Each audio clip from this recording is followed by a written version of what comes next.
గంగాతరంగరమణీయ జటాకలాపం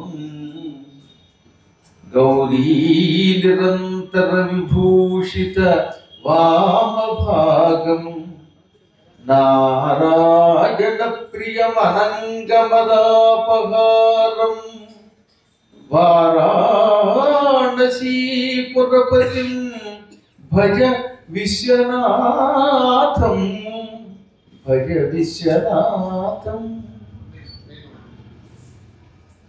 పరమేశ్వరుడి జటాకలాపం ఎలా ఉంటుంది అన్నారు. ఆయనకి ఎర్రని జడలు ఉంటాయి. ఆ ఎర్ర జడలు చిగురు టాకుల్లో ఉంటాయి. చెట్లకి పుట్టిన చిగుళ్ళు, అప్పుడే పుట్టిన చిగుళ్ళు ఎలా ఉంటాయో శివుడి యొక్క తల వెంట్రుకలు అలా ఉంటాయి. అందమైన జడలు. ఈ జడలు ఒక గిన్నెట దబరా గిన్నె. ఈ దబరా గిన్నెలో నీళ్లు పోసాక అది గంగట. మహాద్భుతమైన ప్రవాహంతో కూడిన గంగ సమస్త లోకాలని దబదబ పగలగొట్టగలిగి కొండల్ని కూడా పిండి చేసి పాతాళానికి ప్రవహించే వేగము శక్తి కలిగిన గంగ ఆయన జడల్లో పడి బయటికి రాలేక గింజుకుపోతుంది పాపం. అప్పుడు ఆయన గాలి పడ్డాడు. పాపం ఈ గంగ బయటికి రావటం లేదు. ఓ పక్కనేమో భగీరథుడు గంగని పంపించమంటున్నాడు అని ఈ జడలు లోంచి ఒక పాయ ఇలా బయటికి రాగాడు. వెంటనే అందులోంచి నీరు బయటకు వచ్చింది. అంటే ఆ రోజుల్లోనే శివుడు ఒక గొప్ప డ్యాము కట్టాడు. ఈ డ్యాము ఏ స్కాము లేనటువంటిది కాబట్టే దృఢంగా ఉంది. చాలా ప్రాజెక్టులు కట్టిన 3 రోజులకి కుంగిపోతున్నాయి. కానీ శివుడు కట్టిన జటాజోటములు అనేటటువంటి ఒక గొప్ప ఆనకట్టలో బంధించుకుపోయినటువంటి గంగని జాలిపడి మన కోసం ఒక పాయ తీస్తే అందులోంచి కిందకు వచ్చింది. అది హిమాలయాల్లో ప్రవహించి పరిగెత్తుకుంటూ ఇక్కడ దాకా వచ్చింది. ఒక్క పాయే ఇలా ఉందంటే, ఎంత ఉధృతిగా ఉందంటే, సంపూర్ణమైన గంగే కనుక భూలోకానికి ఎలా వస్తుందో ఆలోచించండి. అది వస్తే భూమి ఏమైపోతుందో ఆలోచించండి. ఆయన జడలు ఈ గంగ వల్ల రమణీయంగా ఉన్నాయి. చూడడానికి బాగున్నదాన్ని రమణీయము అంటారు. అమ్మవారు ఆడవాళ్ళకు కూడా రమణీయ అని ఎందుకు పేరు వచ్చింది? రము క్రీడాయ, చూడడానికి ఉత్సాహం కలుగుతుంది అనమాట. అటువంటి రూపం కలిగిన వాళ్ళని రమణి అంటారు. తాటక పోతన రమణి అని పిలువబడ్డానికి అర్హులుగా. మీరు అదృష్టవంతులు, హిందువులుగా పుట్టారు. అందమైన జడలు వేసుకుని కాస్త బొట్టు పెట్టుకుని చెవులకు కుండలను పెట్టుకుంటే మిమ్మల్ని చూడగానే అమ్మయ్య పార్వతీమాతను చూసినట్టు అనిపిస్తుందో, దండం పెట్టాలనిపిస్తుందో. ఒక పూజ్యభావం, ఆకర్షణీయ భావం కలిగిన స్త్రీని రమణి అంటారు. వికృతంగా జుట్టు విరబోసుకుని బొట్టు తీసి నానాచండాలంగా కనపడి ఆదివారం నాడు అయ్యి నడుస్తూ ఉంటే వాడు రమణి అని పిలువబడరు. వాళ్ళని శాకిని, ధాకిని అని పిలుస్తారు. అందువల్ల రమణి అనే శబ్దం ఎంత అందమైందో ఆలోచించాడు. ఆ స్వామివారి జటాతోటాలు చూస్తేనే అందంగా ఉంటాయంటే ఇంకా ఆయన ఎంత అందంగా ఉంటాడు. ఆయన అందానికి మూల కారణం ఏమిటి? గౌరీ నిరంతర విభూషిత వామభాగం. వామభాగం అంటే ఎడమ వైపు ఉన్నటువంటి ప్రాంతము గౌరీదేవి చేత నిరంతరము అలంకరింపబడింది. అంటే ఎడమ వైపున సగ భాగంలో ఎప్పుడూ ఉంటుందన్నమాట ఆవిడ. సాధారణంగా ఉపన్యాసానికి వచ్చేవాళ్ళు 9ంటికి వచ్చి 12ంటికి వెళ్ళిపోతారు కదా, కాబట్టి కొంతసేపే కూర్చుంటున్నారు. కానీ పార్వతి అలా కాకుండా అంతరము లేకుండా కూర్చుంటుంది. అంతరము అంటే విశ్రాంతి, రిటైర్మెంట్ లేకుండా ఉంటే నిరంతరం. అంటే ఇప్పుడు అప్పుడు అనే తేడా లేకుండా శివుడిలో సగభాగం పార్వతీదేవియే ఉంటుంది. ఆవిడ ఉండబట్టి ఆయన అంత అందంగా ఉన్నాడా, లేక ఆయన అందంగా ఉండబట్టి ఆవిడ వచ్చిందో తెలియదు. ఆ ఇద్దరు అంత అనుబంధం కలిగిన వాడు. పైగా ఆవిడ కూడా గౌరీ అన్నారు. గౌరవం అంటే ఒక రకమైన అందమైన తెలుపు. మళ్ళీ బ్రిటిష్ వాళ్ళ తెలుపు చూడడానికి బాగుండదు. బొత్తిగా నల్లగా ఉన్నా చూడలేము. అందువల్ల అమ్మవారు తెల్లగా ఉంటుంది. అది ఆకర్షణీయమైన అందమైన తెలుపు అన్నమాట. అలాంటి గౌరవర్ణం కలిగిన కారణం చేత పార్వతీదేవిని గౌరీ అన్నారు. ఒకసారి ఏం జరిగింది? దేవతలంతా అమ్మవారు స్నానం చేస్తూ ఉన్న సమయంలో వచ్చి శుంభని శుంభులని ఇద్దరు రాక్షసులు ఉన్నారు, వాళ్ళు పరమ పాపాత్ములు, లోకాలని పట్టి పీడిస్తున్నారు, వాళ్ళని సంహరించమని ప్రార్థించారు. అప్పుడు పార్వతి, మీరు ఎవరి గురించి ప్రార్థన చేస్తున్నారు అనగా పార్వతీ శరీరం నుంచి ఒక అందమైన స్త్రీ బయటకు వచ్చింది. ఈ శరీరంలో 5 కోశములు ఉన్నాయి. ఎన్నున్నాయి? 5 కోశములు. అందుకే దీన్ని పంచకోశ లక్ష్యమైనటువంటిది అని పిలిచారు. ఆత్మ అయితే పంచకోశాతీతం, ఆత్మ పంచకోశాతీత అని ఉపనిషత్తు వాక్యం. కానీ శరీరం 5 కోశములతో ఉంటుంది. అన్నమయ కోశము, విజ్ఞానమయ కోశము, ఆనందమయ కోశము మొదలైనటువంటి ఈ పంచకోశములలో నుంచి బయటకు వచ్చింది పార్వతి యొక్క కోశాలలోంచి. అందుకని అప్పటి నుంచి ఆవిడికి కౌశికి అని పేరు వచ్చింది. ఈ కౌశికీదేవి పార్వతి శరీరం నుంచి బయటకు వచ్చి, పార్వతి, రాక్షసుల్ని సంహరించడానికి దేవతలంతా నన్ను ప్రార్థించారు, నేను నీ నుంచి ఆవిర్భవించాను, నేనే సమస్తానికి మూలకారకురాలి, నేను అమ్మవారిని, అందువల్ల నేను నీ శరీరం నుంచి బయటకు వస్తే వాళ్ళని తొందరగా చంపగలను. ఈ రోజు నుంచి నీ శరీరంలో ఉన్న అన్నం నేను లాక్కున్నాను కనుక నువ్వు నల్లగా అయిపోతావు అని. ఆ సమయంలో వెంటనే ఏమైపోయింది, తెల్లగా ఉన్న పార్వతి కాస్త మషీవర్ణమభూత.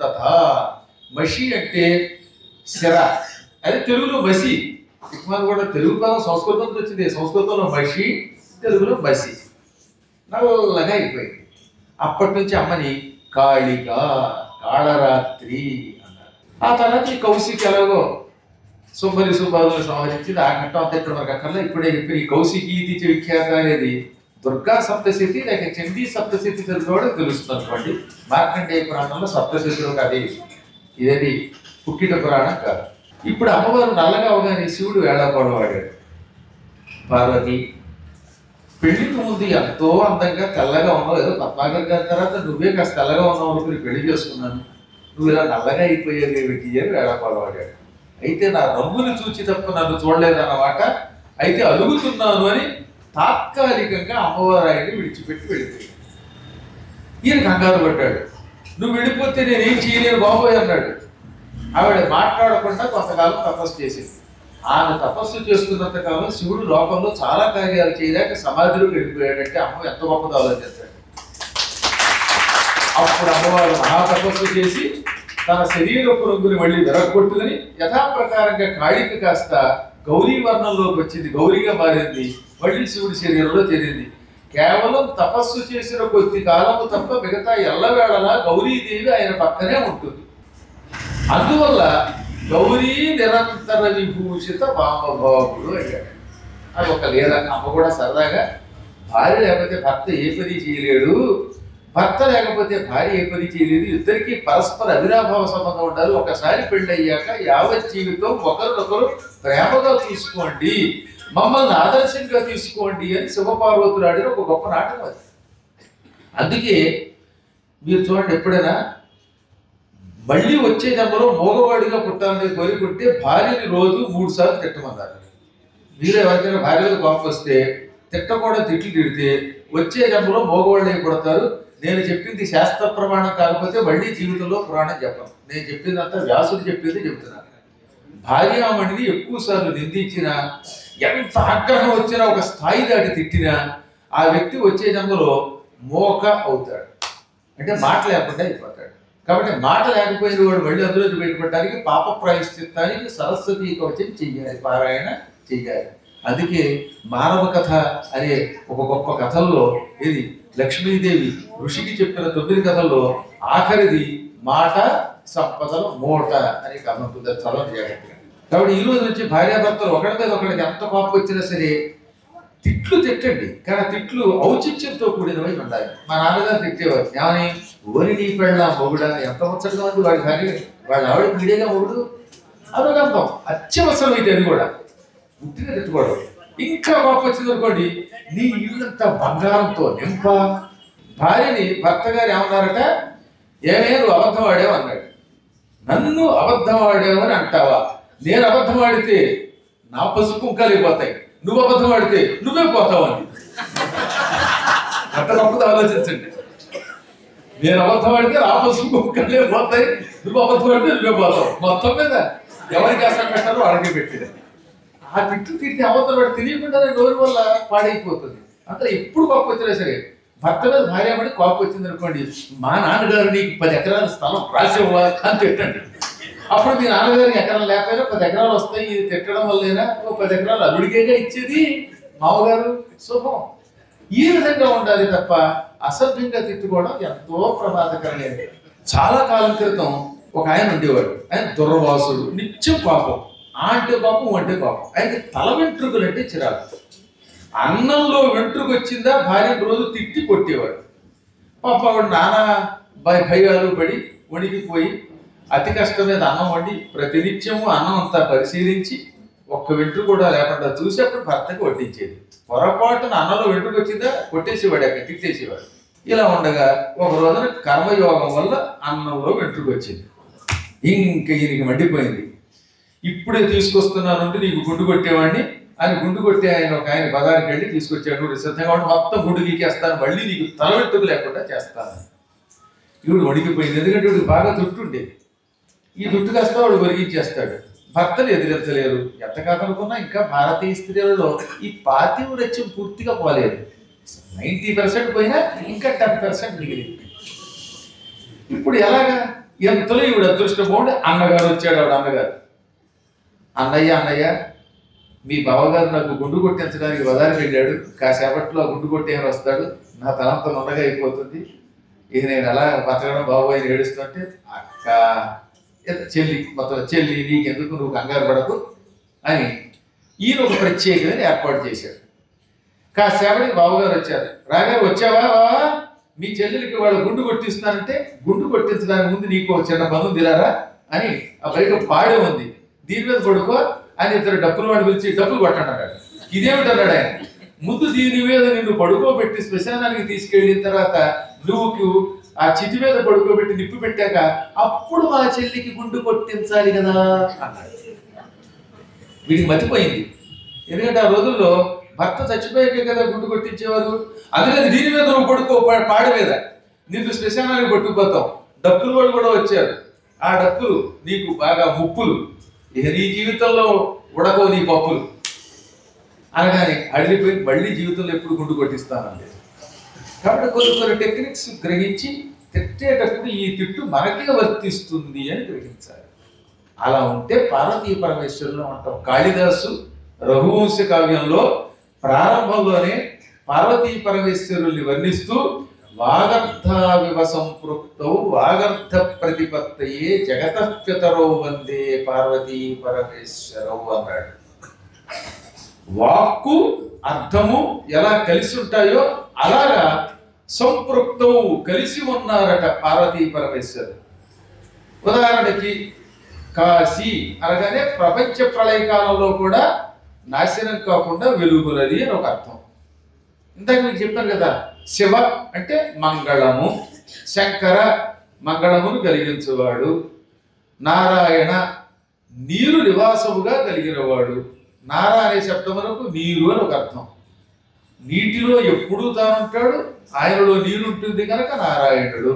నార అంటే మరొక అర్థం జ్ఞానం, జ్ఞానంలో ఉంటాడు, జ్ఞానం ఆయనలో ఉంటుంది. నార అంటే మరో అర్థం జీవులు, జీవులలో ఉంటాడు పరమాత్మ, పరమాత్మలో జీవులు ఉంటారు.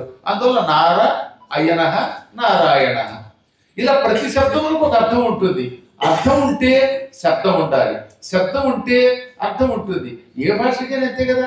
రివర్ అనగానే వెంటనే మీ కంటి ముందు ఒక నది కనబడుతుందా లేదా, పాండ్ అనగానే ఒక చెరువు కనబడుతుందా లేదా.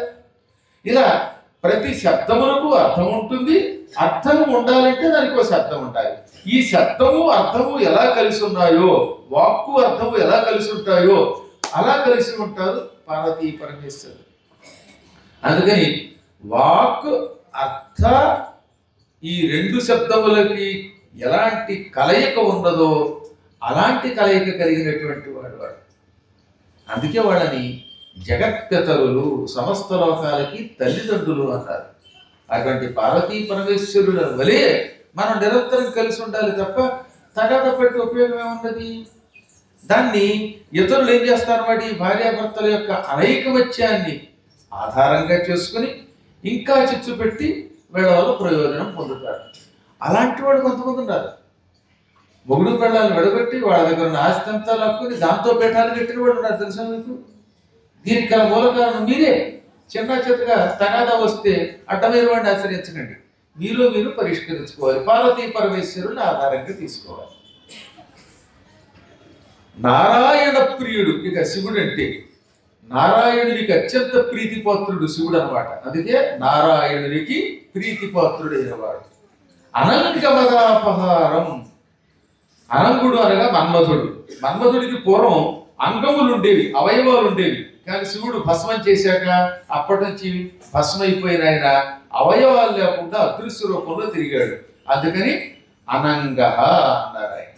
ఆయన యొక్క మదమును, అహంకారాన్ని, ఇతరుల యొక్క మనస్సులలో ప్రవేశించి వాళ్ళని కాముకలను చేస్తాను అని ప్రతిజ్ఞ చేసినటువంటి వాడి అహంకారాన్ని భస్మం చేసి పారేశాడు శివుడు.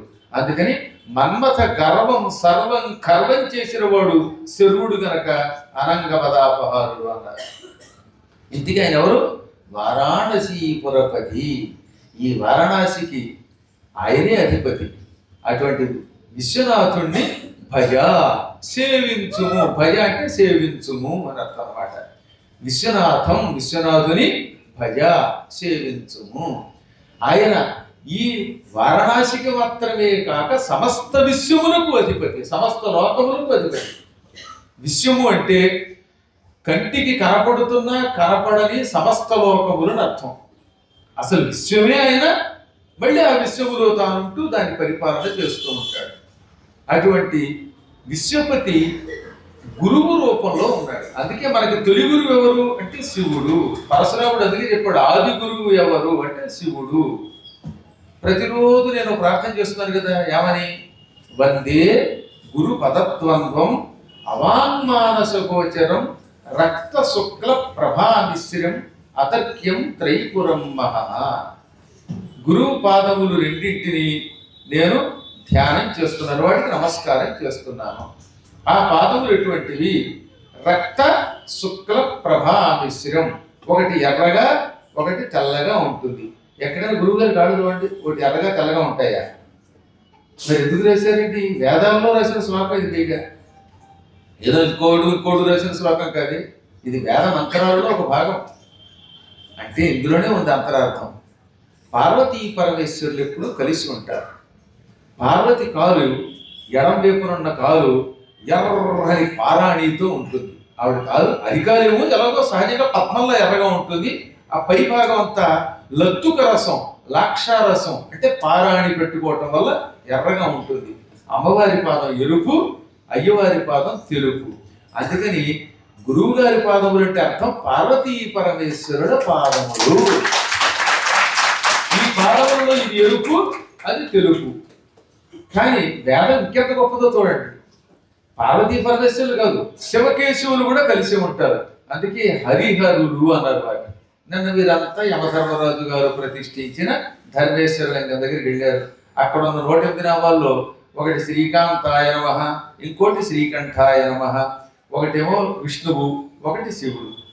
అలా 54 108 నామాలు ఉన్నాయి. అవునా?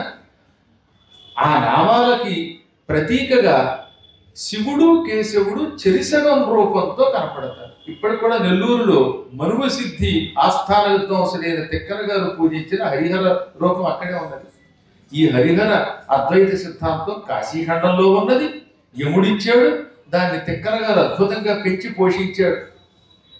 అసలు ప్రారంభంగా ఆయన ఏమన్నాడైనా, శ్రీయన గౌరినా బరగు చెల్వకు చిత్తము పల్లవింప భద్రాయుత మూర్తి అయి హరిహరం బగు రూపము దాల్చి విష్ణు రూపాయ నమ శివాయని పల్కెడు భక్త జనంబు వైదిక ధ్యాయిత కెచ్చమెచ్చు పరతత్వముగొల్చెద ఇష్ట సిద్ధికి.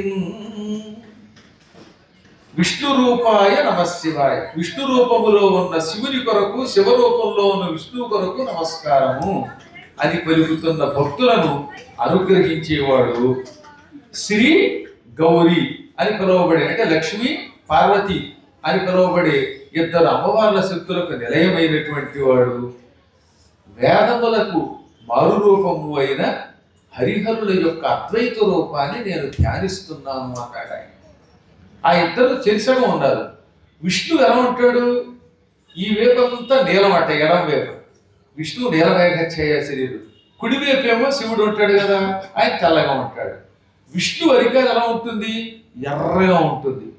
ఆయన అరికాలు, ఆయన నోరు ఎర్రగా ఉంటాయి కాబట్టే ఏది మౌసల పర్వంలో శ్రీకృష్ణుడు ఆ కాలు మీద కాలు వేసుకు ఊపుతూ ఉంటే ఆ ఎర్రగా ఉన్న అరికాలను చూచి లేడి నోరు అనుకుని పోయేవాడు బాణం కొట్టాడు. అంటే ఆయన అరికాలు ఎంత ఎర్రగా ఉందో ఆలోచించాడు. భారతంలో చెప్పిన మాట అవునా? ఆయన కాలేమో ఎర్రగా ఉంది, శివుడి కాలేమో తెల్లగా ఉంది. ఈ ఎరుపు తెలుపులతో కూడిన హరిహరుడు అని పిలువబడే గురువుల పాదపద్మములను గురించి నమస్కరిస్తున్నాను. ఇది ఎంత చమత్కారం! గురువులంటే హరిహరుల యొక్క అభిన్న రూపం లేదా పార్వతీ పరమేశ్వరుల రూపం. నీ గురువులో వాళ్ళని చూసుకో, గురువులంటే వాళ్ళని గ్రహించు అని చెప్పారన్నమాట. అందుకని వందే గురు పదద్వంద్వం అవాంగ్మానస గోచరం. ఆ గురువు పాదాలు ఎటువంటిది? వాక్కుకి కనపడదు, మనస్సుకి కనపడదు. నువ్వు ఎంత కష్టపడి వర్ణించాలనుకున్నా నీ పాండిత్యానికి, నీ ఉపన్యాస ధోరణికి దొరకని పాదం అది. వాక్కుకి కనపడదు, మనస్సుకి కనిపించదు. మనస్సులో కళ్ళు మూసుకుని ధ్యానం చేసినా కూడా గురువు పాదముల మహిమని ఊహించలేము. అటువంటిది ఇదిగో రక్త శుక్ల ప్రభామిశ్రం, ఎరుపు తెలుపు కాంతుల యొక్క మిశ్రమ లక్షణమైనది. అటువంటి గురువు పాద పద్మములను గురించి ధ్యానం చేస్తున్నాను అంటారు. అవునా? అటువంటి జగద్గురువు కనుకే ఈశ్వరుణ్ణి రోజు ప్రారంభంలో గురుమూర్తి అని పూజిస్తున్నాం. ఈ గురుమూర్తి అనే శబ్దం శివ సహస్రనామంలో ఉన్నది, మళ్ళీ లలితా సహస్రనామంలో ఉంటుంది. లలితా సహస్రనామం చదువుతున్న వాళ్ళందరికీ తెలుసు కదా, గురుమూర్తిర్ గుణనిధిర్ గోమాత గుహజన్మభూ. అందులో మొదట ఏమని చెప్పారు? గురుమూర్తి గురువు రూపములో ఉండునదని ఒక అర్థము. గురు శబ్దములకు పెద్ద ప్రపంచమంతా వ్యాపించి ఉండే మహారూపముతో ఉంటున్నదని మరొక అర్థం అన్నమాట. అటువంటి పార్వతీ పరమేశ్వరుడు ఒక్క క్షణము కూడా తమ శక్తి విడిచిపెట్టకుండా ఈ ప్రాంతంలో తిరుగుతున్నారు. వాళ్ళని గ్రహించి భక్తితో నమస్కరిస్తే జ్ఞానం పొందుతాం. జ్ఞానం పొందాలంటే ముందు మూర్ఖత్వం విడిచిపెట్టాలి. మూర్ఖత్వం అంటే ఏమిటనమాట? నేను ఎన్ని చెప్పినా ఇక్కడే ఉంటాను, ఇలాగే చేస్తాను అనుకుంటే దాన్ని మూర్ఖత్వం అంటారు. ఈ ప్రపంచంలో దేనికైనా ముందున్నది కానీ మూర్ఖుడికి అస్సలు మాట వరుసకు కూడా మందు లేదు బొమ్మన్నాడు. ఎన్ని చెప్పండి, మూర్ఖుడు కదా, వాడికి ముందే ఉంటుంది, ఇంతే అంటాడు వాడు. ఎంత మహామహిమ కలిగిన కాశీక్షేత్రం మొదలుకొని భారతదేశమే కాక యావత్ ప్రపంచంలో ఏ మూలకెళ్ళినా ఎక్కడో చోట శివలింగమో విష్ణువు యొక్క ఆలయమో అమ్మ ఆలయమో ఏదో కనపడుతుందో లేదా? స్విట్జర్లాండ్ వెళ్ళాం, అక్కడ ఉన్నది ఏది మన హిందువుల ఆలయం. ఇదో ఇండోనేషియా వెళ్ళండి, అక్కడ కనపడుతుంది. ఇంకొక మలేషియా వెళ్ళండి, మలేషియాలో పెద్ద వట అంకుర్ అని ఉంటుంది. ఆ వట అంకుర్ అనే కొండ దగ్గర ఒకసారి సరదాగా తీసుకెళ్తాను. మళ్ళీ పైకి ఎక్కితే కోట్ల సంవత్సరాల క్రితం గుహలు, పైనంతా గుహ పైనన్నీ కూడా రకరకాలైన డిజైన్లతో విష్ణువు బొమ్మలు, శివుడి బొమ్మలు ఉంటాయి. కుమారస్వామి అక్కడ తపస్సు చేశాడు, అదే మలయ పర్వతం. అగస్త్యుడు తపస్సు చేసిన స్థలం. ఇంద్రజమున మహారాజు గారు అగస్త్యుడి ద్వారా శాపం పొంది గజేంద్రుడైన స్థలం అదే. అక్కడ మనమే కనపడుతున్నాం, సింగపూర్లో మనమే కనపడుతున్నాం. ఈ విధంగా ఎక్కడికెళ్ళండి ఈ ఆలయాలు కనపడతాయి. ఇన్ని గొప్ప ఆలయములతో ఎంత ప్రాచీన సంస్కృతి కలిగినటువంటి ఈ సంప్రదాయాన్ని మేము అంగీకరించము అని ఆదివారం గొర్రెలు మూర్ఖులు అంటారు. వాడు ఎందుకు చెప్పిన అర్థం కాదు కదా, ఎందుకంటే వాడికి ఏం తెలియదు కనుక. సో బొత్తిగా అది బండరాయి కదండి. ఒకసారి మతం మారిన వాడి తలకాయ ఎలా ఉంటుందంటే వాడు తలకాయే అసలు బండరాయి. అందుకే అక్కడికి వెళ్ళాడు వాడు. మా ఇంటికి ఒకప్పుడు వచ్చేవాడు మా దగ్గర చదువుకోవడానికి. ట్యూషన్స్ చెప్పే రోజుల్లో అందరినీ పాఠం చెప్పి మెప్పించాల్సిందే కదా. వాడు వచ్చేవాడు, వాడు 30 ఏళ్ళు. ఈ వయసులో నీకు పాఠం ఏమిటంటే, లేదండి నేను మీరంటే భక్తితో వచ్చాను, నాకు పాఠం చెప్పండి అని ఎవరినో తీసుకొచ్చాడు. ఈవిడెవరంటే నా వైపు అండి అన్నాడు. నీ వైపుకే చూస్తున్నారా అంటే, ఏమిటి నా వైపు అండి, నేను దీన్ని అచ్చబండనండి అన్నాడు. ఇది హస్బెండ్ వైఫ్కి వచ్చి తిప్పలు, నేను దీన్ని అచ్చబండని, ఇది నా వైపు అండి, నా వైపు అని వాడు మా ఐదారి భాష అలా ఉంటుంది వాడు అనమాట. అలాంటి వాడికి చెప్పడం కొంచెం కష్టం. కానీ ఆశ్చర్యం చెప్పంటారా, 5 ఏళ్ళు నా దగ్గర చదువుకున్నాక తెలుగులో ముద్దుబాల అనే పేరుతో శతకం రాసేటటువంటి వాడు మారిపోయాడు. కాబట్టి ఒక్కొక్కప్పుడు అదృష్టవశాత్తు బండరాయిని కూడా కరిగించవచ్చేమో, కానీ సహజంగా మూర్ఖుడికి ఔషధం తక్కువగా ఉంటుంది అన్నమాట. అందుకని ఏమన్నారన్నమాట మన వాళ్ళు, నాయనలారా మూర్ఖస్య నాస్త్యౌషధం అన్నారు. శక్యో వారయితుం జలేన హుతభుక్కు ఛత్రేణ సూర్యాతపః నాగేంద్రో నిశితాంకుశేన సమదో దండేన గౌః గర్దభగా వ్యాధిర్భేషజ సంగ్రహైః వివిధైర్ మంత్ర ప్రయోగైర్విషం సర్వస్యౌషధమస్తి శాస్త్ర విహితం మూర్ఖస్య నాస్త్యౌషధం. భర్తృహరి సుభాషితాల్లో గొప్ప శ్లోకం మాట. భర్తృహరి అంటే విక్రమార్క మహారాజు గారి ఆస్థాన విద్వాంసుడు, ఉజ్జయినిలో ఉన్నవాడు ఆయన. నాతో ఉజ్జయిని వచ్చిన వాళ్ళకి ఆ భర్తృహరి గుహలు బట్టి గుహలు చూపించారు కదా, ఆ వటవృక్షం అవి. అందులో భర్తృహరి అద్భుతమైన శతకం రాశాడు. అందులో మూర్ఖ పద్ధతి దాని మీద కొన్ని శ్లోకాలు రాశాడు. అందులో ఏమన్నాడు అనమాట, ఆయన గొప్ప భయంకరమైన అగ్ని పుట్టింది, ఓ చోట పంపలు తగలబడ్డాయి, లేకపోతే భవనాలు తగలబడ్డాయి, అడవి తగలబడింది, ఆ అగ్నిని నీళ్లతో ఆర్పచ్చు అన్నాడు.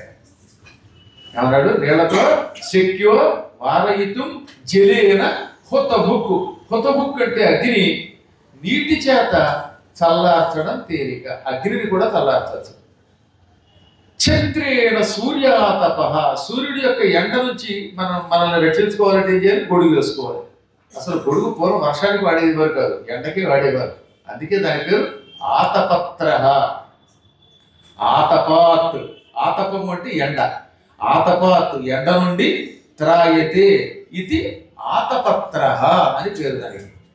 ఆ తర్వాత వర్షంలో కూడా వేసుకునేవాడు. కానీ పూర్వకాలంలో ఎండలో వెళ్ళినప్పుడు ముఖాలు పాడైపోకుండా, ఆ కిరణాల వల్ల ముఖం నల్లబడకుండా ఉండడానికి క్రీములు రాసుకునేవారు కాదు, గొడుగు వేసుకునేవారు.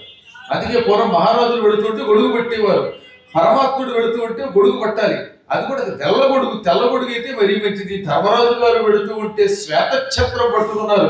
రాముడికి పట్టాభిషేక సమయంలో తెల్ల గొడుగు పెట్టేవారు. ఎన్నో రకాలైన సైన్స్లు ఉన్నాయండి మన దగ్గర.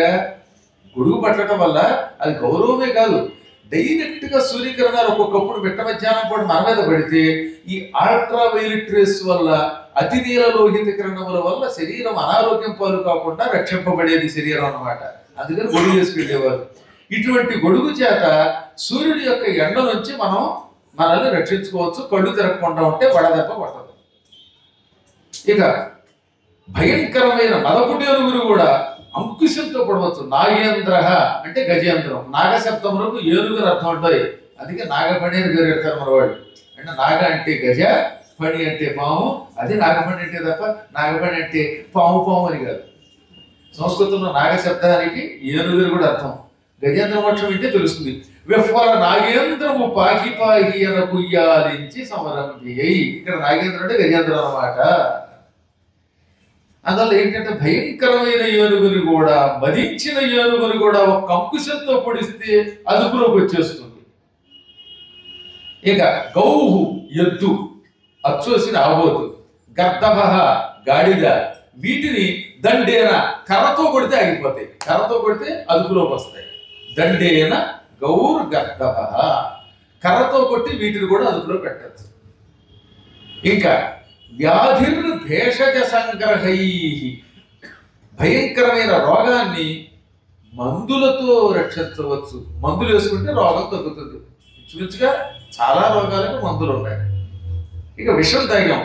వివిధైర్ మంత్రై, మంత్ర ప్రయోగైర్ విషం, రకరకాల మంత్ర ప్రయోగాలు. మంత్రప్రయోగం అంటే కేవలం నోటితో ఉచ్చరించే మంత్రాలనే కాదు, ప్రక్రియ అర్థం మంత్రం అంటే. రకరకాల ప్రక్రియలతో విషం కూడా దొరకొట్టచ్చు. కాబట్టి అన్నిటికీ ఔషధం ఉంది. సర్వస్యౌషధిరస్తి శాస్త్ర విహితం. మన శాస్త్రములలో అన్నిటికీ ఔషధాలు చెప్పారు, కానీ మందు లేనిది ఒకటేట. ఏంటది? మూర్ఖస్య నాస్తి ఔషధం. మూర్ఖుడికి మాత్రం మందు లేదు. వాడు ఏం చెప్పినా వెంటదు. నేను చచ్చినా విన్నట్టాడు. ఇక చచ్చాక వినేది ఉంది? చచ్చాక వెంటనే ఉంటుంది. బతుకుండగానే వినపట్టలేదు చెవులు. ఇక చచ్చాక ఏమంటాడు? నేను చచ్చినా విన్ను, ఎవరు చెప్పినా విన్ను, దేవుడు దిగి వచ్చినా విన్నంటే నీ కోసం దేవుడు ఎందుకు దిగి వస్తాడు? ఆయన జీవుడు కూడా దిగిరాడు. అందులో మూర్ఖులకి ఔషధం లేదు. అటువంటి పరమ మూర్ఖుడిని కూడా ఎప్పుడో ఒకప్పుడు ఈ కాశీ బాగు చేస్తుంది కనుక కాశీ వంటి దివ్యక్షేత్రం లేదట. ఏదో ఒకనాడు ఇతరక్క ఈ కాశీ నగర వీధుల్లో ఎక్కడో చోట అనుభూతి కలుగుతుందిట. పరమ మూర్ఖులకి కూడా విచిత్రములైన అనుభూతులు కలుగుతాయి. ఆ అనుభూతులు కలిగినప్పుడు వాడిలో కూడా మార్పు వస్తుంది. కాబట్టి దేనికి ఔషధం లేదు, మూర్ఖుడికి అసలు ఔషధం లేదు. కానీ ఆ మూర్ఖుడిని కూడా మార్చగలిగే శక్తి ఈ దివ్యమైనటువంటి కాశీ క్షేత్రం అనుకున్నది కనుకే దీని పుణ్యాల రాశి కలుష పిసితంబు మెసగు రాకాశి కాశీ అంటాడు. శ్రీనాథుడు కాశీఖండంలో అందమైన పెట్టి రాశాడు. కలుష పిసితంబు మెసగు రాకాశి కాశీ. రాకాశి ఏం చేస్తుంది? రాక్షస స్త్రీ మాంసం తింటుంది. మనం చేసిన పాపములు మాంసం ముద్దట. ఒకటా రెండా పుట్టాక ఎన్ని పాపాలు చేసాం? మనం 10 రకాల పాపాలు చేస్తాం. ఆ 10 రకాల పాపాల్లో 3 రకాలుగా విభజించారు. వాచికము, కాయికము, మానసికము. అంటే మాటలతో చేసే పాపాలు 4 రకాలు. 4 రకాల పాపాలు మాటలతో చేస్తాం. నా మాటలతో చేసే 4 పాపాలు ఏంటన్నమాట? ఒకటి, ఎప్పుడు పరుల యొక్క దోషాలు ఎంచుట. వాడు అలాంటి వాట, వీడు ఇలాంటి వాట అంటే 24 గంటలు వాడు చేశాడో చేయకపోయినా వాడి పాపాలు వీడే ఉచ్చరిస్తూ ఉంటాడు. ఇక రెండవది అసందర్భ ప్రలాపము. అంటే సందర్భం ఉండదు. భోజనాలు పెడుతున్న సమయంలో ఏమంటే గాడిద గుడ్డు వేయండి అన్నాడంటే దానికి నా సంబంధం ఉందా? భోజనానికి గాడిద గుడ్డికి సంబంధం ఉంటుంది. ఇలా పిచ్చివాడు అవుతారు కొంతమంది. ఏమో అయ్యో ఎందుకు పడతారో తెలియదు, అన్కంట్రోల్డ్ అన్నమాట. ఈ విధంగా అసందర్భంగా ప్రలాపం చేయటము. ఇక మూడవది ఇతరులను వాళ్ళల్లో లేకపోయినప్పటికీ ఈర్ష్యతోటి మంచిలో చెడ్డని ఆపాదించడం. ఇక నాలుగవది అనవసరంగా భయంతో కూడినటువంటి ప్రలాపాలు ప్రేరడము. ఈ రకాలైన 4 రకాల పాపాలు వాచికాలు. శరీరంతో చేసే పాపాలు 3. అంటే ఇతరులు మనకి ఇవ్వనటువంటి దాన్ని అదత్తోపాదానము, ఇవ్వని దానిని అపహరించుట. అవి శరీరంతో చేసే పాపాలు. పక్కవాడు ఎవడో పండు పెట్టుకున్నాడు, వాడు మనకి ఇవ్వలేదు, ఆ పండు వాడికి చెప్పకుండా తినేయటం. లేదా వాడి బంగారం కొట్టేయటం. మెడలో ఉంది గొలుసు పక్కవాడు చూడకుండా పట్టుకుపోవడం వాడికి తెలుసు. అలాంటి వాడు ఉన్నాడే, వాడు అంతా అదత్తోపాదానం మరియు పాపం చేస్తున్నాడు అనమాట. ఇంక రెండోది అన్యాయంగా జీవులు కొట్టడం, తిట్టడం, చంపడం. ఊరికి రోడ్డు మీద పెట్టడం, కుక్కలు కొడతాడు, ఎందుకో తెలియదు. ప్రాణాపాయ స్థితిలో తప్ప ఏ జీవికి అపకారం చేయకూడదు, అయినా కూడా హింసిస్తూనే ఉంటాడు. ఇంకా మూడవది ఈ శరీరంతో పొందకూడని వస్తువుల్ని పొందుట, పొందకూడనటువంటి సాంగత్యాలు చేయుట. ఇంకా దాని మీద అందరికీ ఎక్కువ అనవసరం. ఇక మానసిక పాపాలు ఈ 4, 3, 7 కనపడతాయి. మనస్సులో ఉన్న పాపాలు ఎవరికి కనపడతాయి? ఆ కళ్ళు ఒక మంచి గొలుసు కనపడింది అనుకోండి, పైకి ఏం మాట్లాడు అని అలా బట్టలు వేసి ఈవిడ వెళ్ళిపోయేటప్పుడు ఈ గొలుసు నాకు ఇచ్చేస్తే బాగుండు, ఆ గాజులు ఇచ్చేస్తే బాగుండు, ఆవిడ పొలం రాసి ఇచ్చేస్తే బాగుండు, ఇంకా నయం బ్రహ్మస్థ భవనం ట్రస్ట్ నాకు రాసిస్తే బాగుండు అనుకున్నాడు. అసలు పనుల యొక్క సంపదనే కోరుకోకూడదు. మనస్సులో కూడా కోరుకోకూడదు అన్నారు. మనస్సులో కోరుకుంటే ఇంకా పాపం. పైకి మీరు ఎన్ని కబుర్లు చెప్పినా మనస్సులో కోరికలు ఎవరికి తెలియదు కదా. ఇప్పుడు మీ మనసులో ఏం ఆలోచిస్తున్నారు ఏం తెలుసు నాకు? ఎదురుకుండా ఉన్నప్పుడు గురువు గారు మంచివాడు, బయటకు వెళ్ళిన తర్వాత వీడు మాంతగలయ్యా అనొచ్చు. అఫ్కోర్స్ మీరు అనుకోండి, అలా అంటే ఆ త్వరకాడు కడిపోవు. అందువల్ల ఏదో పాపం అయినప్పటికీ చెప్పడం ఒక్కోసారి మనస్సులో ఏం వస్తూ ఉంటే తెలియదు. కాబట్టి మనస్సులో ఇతరుల యొక్క ధనాన్ని కోరుకోవడం, లేదా ఇతరులకు సంబంధించినటువంటి ఈ స్త్రీ పురుషులు కోరుకోవడం, ఇక అన్నిటికీ మించి మానసికముగా ఇతరులను ద్వేషించడం. పైకి ప్రేమతో ఉన్నప్పటికీ మానసిక ద్వేషం ఇంకా ప్రమాదం. డైరెక్ట్గా తిట్టేయటం వల్ల వచ్చే నష్టం తక్కువ, కానీ మానసిక ద్వేషం ప్రమాదం. ఈ 3 మానసిక పాపాలు. వీటి గురించి ఒకసారి ఓపెన్ చేసిన పడి చెప్పుకుంది. ఇప్పుడు కాశీ వైభవంలో కొత్తగా చెప్పాను. ఈ 10 రకముల పాపములను త్రివిధ పాపాలు మొత్తం టోటల్ ఎన్ని అవుతాయి? 10 రకాలు. మానసిక, శారీరక, వాచిక పాపములు మొత్తం 10. ఈ 10 పాపములను హరిస్తుంది కనుకే దశహర అని దసరా అంటున్నారు. దసరా అసలు కాలం అసలు పేరు దశహర అంటే 10 రకాల పాపములను హరిస్తున్నది. ఈ 10 రకములైనటువంటి పాపములు కాశీలో అడుగు పెట్టిన వెంటనే మనకి తొలగిపోవడం కోసమే 10 అశ్వమేధయాగములు చేసి దశాశ్వమేధ ఘట్టము అని బ్రహ్మదేవుడు ఏర్పాటు చేశాడు. ఆ దశాశ్వమేధం ఎన్ని ఉన్నారు? 10 రోజులు రోజు ఒక్కొక్క యాగ తుప్పలు చేసి ఈ 10 అశ్వమేధముల ద్వారా ఈ దశ పాపములను తొలగిస్తున్నాడు. అందుకని దశహర ఘట్టం అని కూడా అంటారు దాన్ని.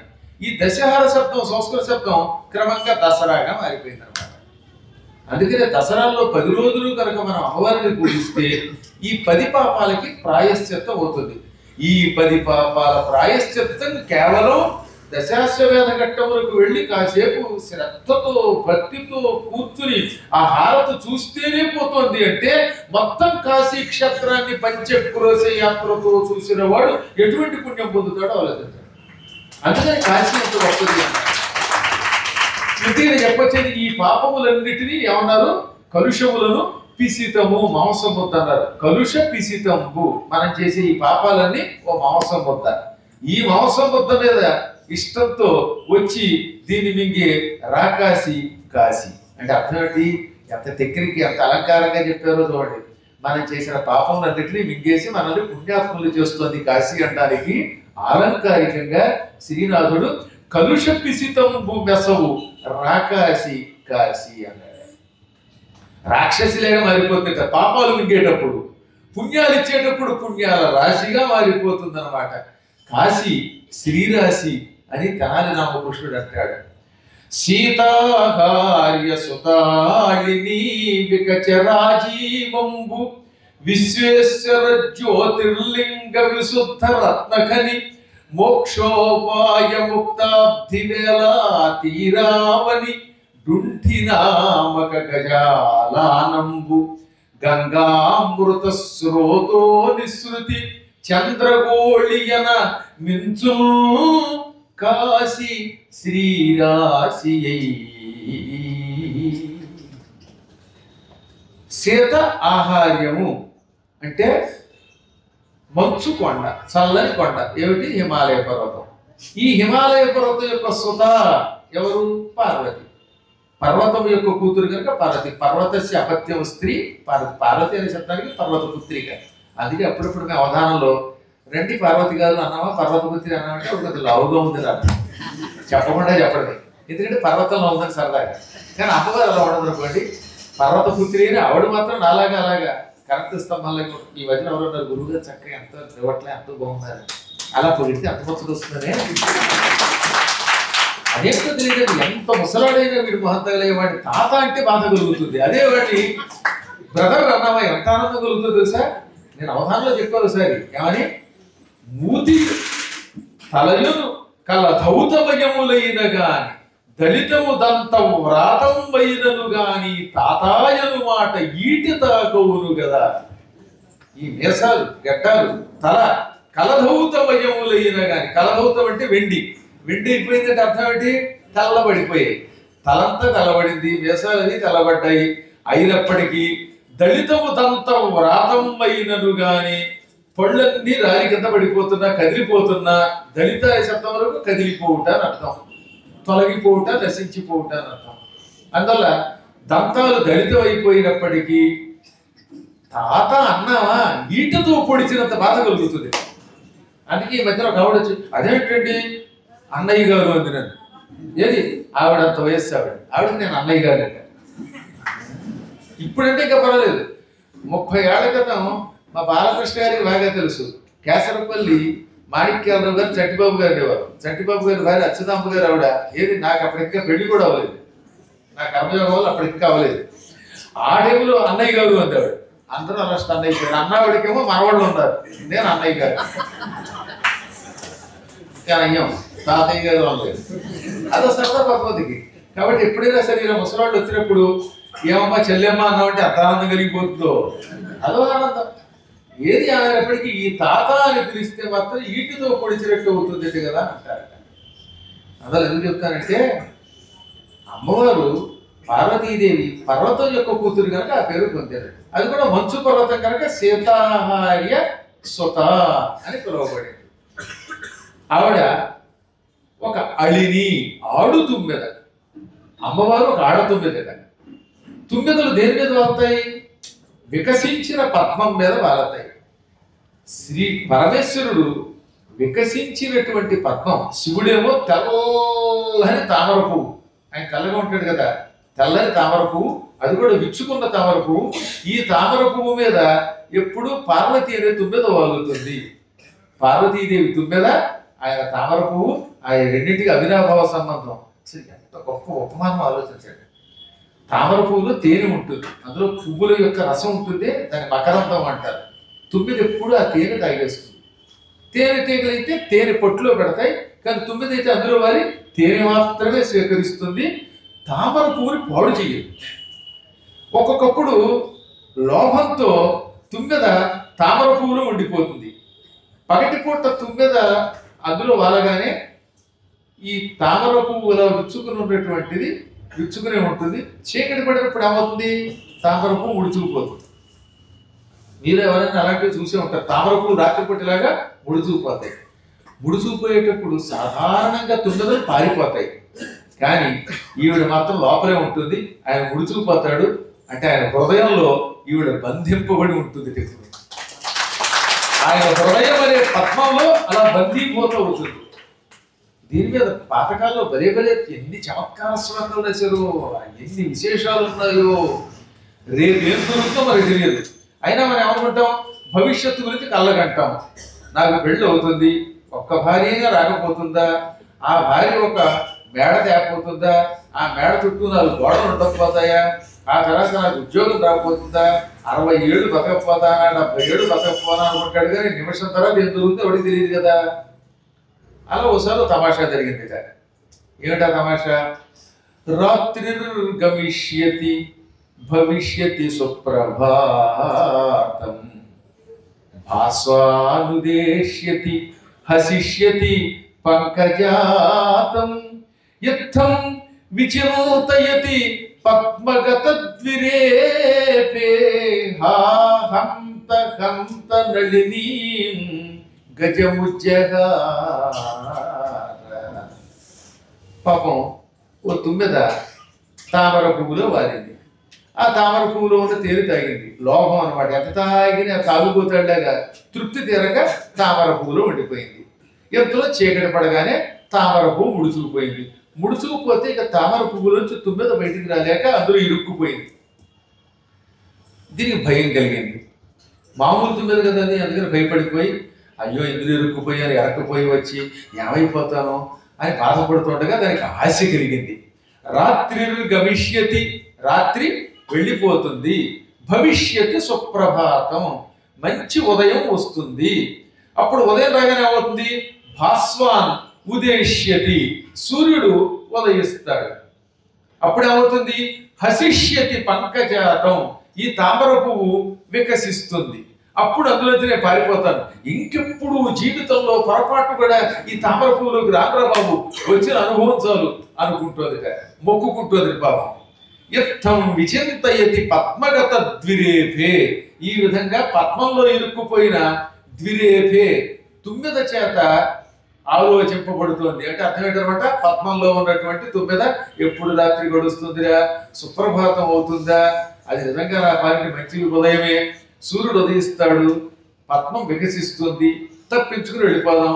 అప్పుడు పద్మాగర్ గారితో ఇంటికో ఎక్కేసి వారణాసి నుంచి హైదరాబాద్ పోదాం అనుకుంటాం. ఎంతో ఏం జరిగింది? అర్ధరాత్రి వేళ ఏనుగు ఒకటి అందులో ప్రవేశించింది. హఠాత్తుగా తామర పువ్వుని తొండంతో లాగి ఒడ్డు మీద వరేసి ఒక తొక్కు తొక్కింది. హా హంత హంత నళిని గజముజ్జహార, ఈ నళిని, ఈ తామర పువ్వుని ఏనుగు ఒక్క తొక్కు తొక్కి పచ్చడి చేసేసి. ఇప్పుడు ఏమైతే పువ్వు తొక్కితే పువ్వుతో కూడా లోపల ఉన్న పాపం తుమ్మెద కూడా పచ్చడి అయిపోయింది. మనం కూడా అంతే, భవిష్యత్తు గురించి పిచ్చి పిచ్చి కళ్ళేవో అంటాం. అసలు క్షణం దాటితే మనం ఉంటామో మనకు తెలియదు. అందుకని గురువు గారండి రిటైర్ అయిపోయిన తర్వాత నెక్స్ట్ ఇయర్ మీతో యాత్రకు వస్తానని అంటాడు. రిటైర్ అయ్యేదాకా అసలు ఉంటావా, లేకపోతే నీ ఉద్యోగం నీ కొడుకు ఇప్పిస్తావా అంటే ఇప్పుడు అది కూడా పోయింది. కారుణ్య నియామకాలు పోయాట్లేండి. ఇప్పుడు వచ్చిన భర్త పోతే ఆ ఉద్యోగం భార్యలు కూడా తీసి పారేసారు, కానీ పూర్వం అలా ఇచ్చేవారు. రేపు ఏం జరుగుతుందో మనకి తెలియకపోయినా ఆలోచన చేస్తూ ఉంటాం అన్నమాట. నాకు కూడా అలాగే అనిపించేది నా చిన్నప్పుడు, అలా చేస్తే బాగుండు, ఇలా చేస్తే బాగుండు. ఇదంతా భ్రమ అనే విషయం కొంచెం సాధన చేయగా తెలుస్తుంది. ఏ నిమిషం మనకు ఏమి జరుగుతుందో తెలియక ఇంకేదో తర్వాత చేద్దాం అనుకుంటే నువ్వు ఉండవు.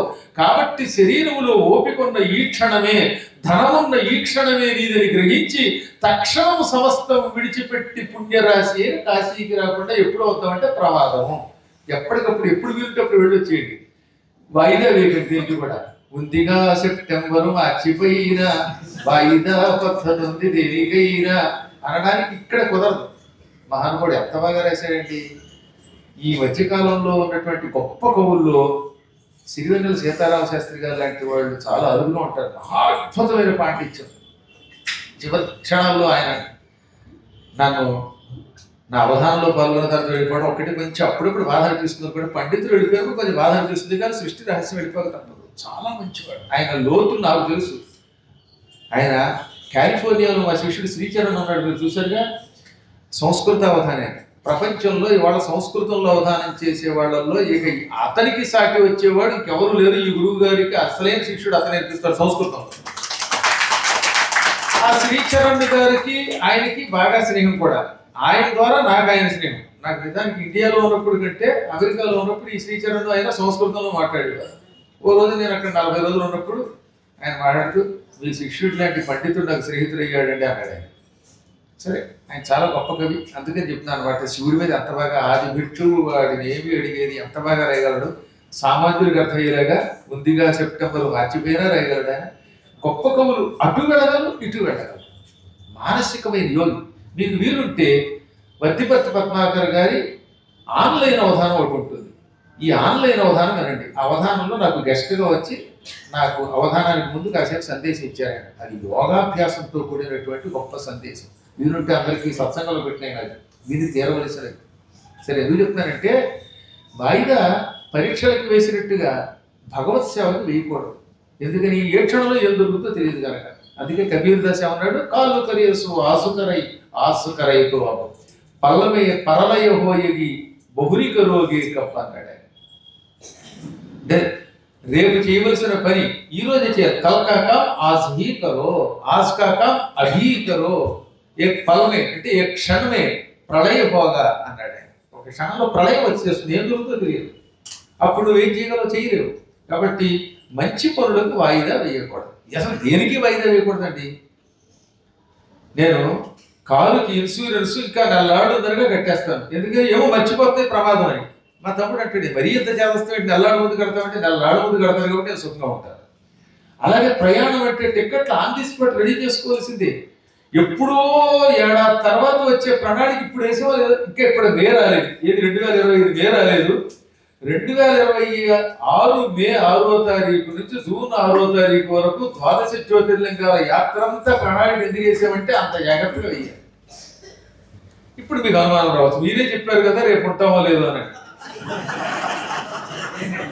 భౌతికమైన వస్తువుల విషయంలో పెద్ద జాగ్రత్త పడినా పడకపోయినా పంపకూడదు, కానీ భగవత్ కార్యక్రమములలో తక్షణం చెయ్యాలి అన్నారు.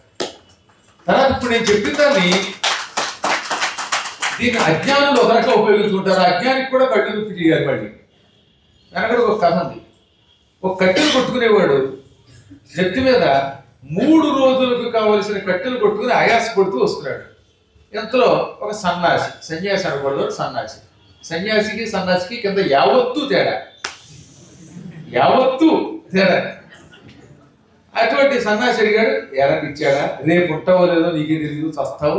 అటువంటిది రేపు ఉంటావో లేదో తెలియదు, ఎందుకు ఎంత బరువు, 3 రోజులు కట్టెలు ఎందుకు పట్టుకెళ్ళామంటే, ఒరే నువ్వు అనక నేను చచ్చాను అనుకో, ఈ కట్టెలు నాకు తగలబెట్టడానికి మనకు వస్తాయి. కానీ బతికుంటే 3 రోజులు నేను అన్నం వండుకోవాలి కదా, బతికుండడం కోసమే ఆలోచించాలి. చస్తే వేరే విషయం. ఆ మాత్రం తెలియలేదు కాబట్టి నువ్వు సన్యాసి అయ్యావు అన్నాడు. ఇది కూడా నిజమే. ఇప్పుడు నిజమే, మనం రేపు ఉంటావో లేదో తెలియదు. అందుకని ఇల్లు కట్టుకోవడం మానేసి రోడ్డు మీద ఉంటావా, డబ్బు దాచుకోవడం మానేసి అలా యావత్ జీవితం ఎంతకాలం బతుకుతావో తెలియదు కనుక బతికినంతకాలం ముష్టెత్తుకు బతకలేం కదా. కాబట్టి జాగ్రత్త పడాలి. అజ్ఞానంతో కూడిన జాగ్రత్త ఉండకూడదని చెప్పాడు అక్కడ, అది గుర్తుపెట్టుకోవాలి.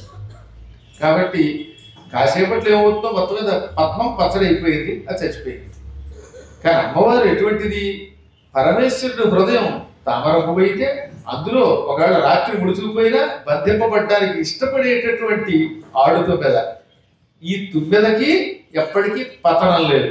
ఆ పద్మం దేని చేత పెకలింపబడదు. అంతటి దృఢమైనటువంటి ఆదర్శ దాంపత్యం కలిగిన వాళ్ళు ఆది దంపతులు వాళ్ళు.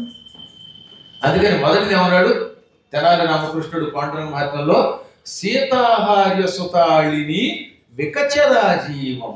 వికచ వికసింపబడిన తామరపు, విశ్వేశ్వర జ్యోతిర్లింగ విశుద్ధ రత్నఖని.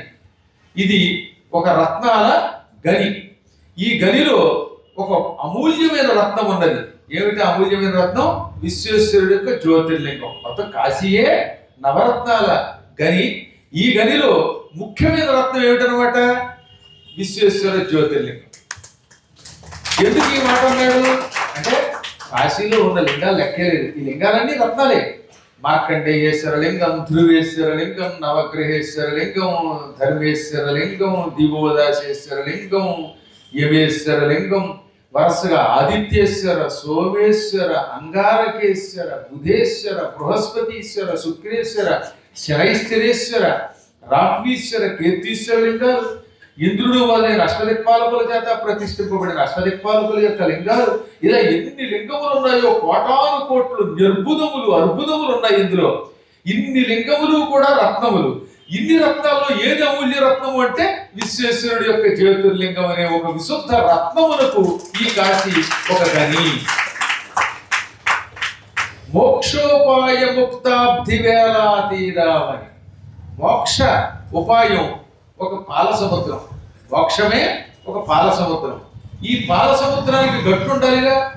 వేళ అంటే చెలియని కట్ట. సముద్రుడికి కట్ట దాటి రాడు. అందుకని సముద్ర తీరాన్ని చెలియని కట్ట అని తెలుగులో అంటాం, సంస్కృతంలో వేళ అంటాం.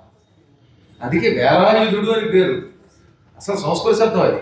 అంటే సముద్రం యొక్క చెలియని కట్టనే చేతిలో ఈటిగా ధరించిన వాడు కుమారస్వామి. మోక్షం ఒక పాల సముద్రం అయితే ఆ పాల సముద్రానికి ఒడ్డు గట్టు కాశీయే. అందుకని మోక్ష ఉపాయ పాల సముద్రము అనేటటువంటి దాని ఒడ్డుగా దీన్ని భావించారు. డుంఠినామక గజాలానం. ఆలానము అంటే ఏనుగుని కట్టే ఒక దిమ్మ, రాయి. ఏనుగుల్ని పెద్ద పెద్ద రాతి స్తంభాలకు కడతారు. ఇటువంటి స్తంభానికి కడితే ఏనుగు దాన్ని పీరుగుని చేసి పట్టుకుపోతుంది, పటక్కని పీక్కుపోతుంది.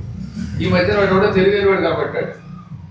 పాప వెదురుకర్ర పైకి లేస్తుందని వంచి ఈ వెదురుకర్ర పక్కన ఉన్న అరటి మొక్క కట్టాడు. అరటి మొక్కకి వెంటనే వెదురుకర్ర పైకి లేచింది, అరటి మొక్క మొత్తం సమూలంగా పైకి లేచింది. ఎవడన్నా మా వాడు ఉన్నాడు అనుకోండి, వాడి పేరు పవన్ కుమార్. పవన్ కుమార్ గారు వీటి మీద నన్ను ఎక్కించాలి కానీ నా వీటి మీద ఆయన ఎక్కించిన తర్వాత నేను ఉంటాను. కొంచెం బొర్ర కొంతమందికి అంతే. అందువల్ల చెప్పచ్చేది ఏంటంటే, ఏనుగురు ఎప్పుడు కూడా పెద్ద రాతి స్తంభానికి కడతారు. ఆ రాతి స్తంభానికి కట్టబడేటటువంటి ఆ ప్రాంతాన్ని ఆలానం. ఆలానం అంటే ఏనుగురు కట్టే స్తంభం. డుంఠి అనే ఒక ఏనుగు ఉన్నది ఇక్కడ. ఆ ఏనుగుని కట్టిన స్తంభం కాశీ. కాశీ అట ఒక రాతి స్తంభం అంట. ఈ రాతి స్తంభానికి ఒక ఏనుగురు కట్టారట.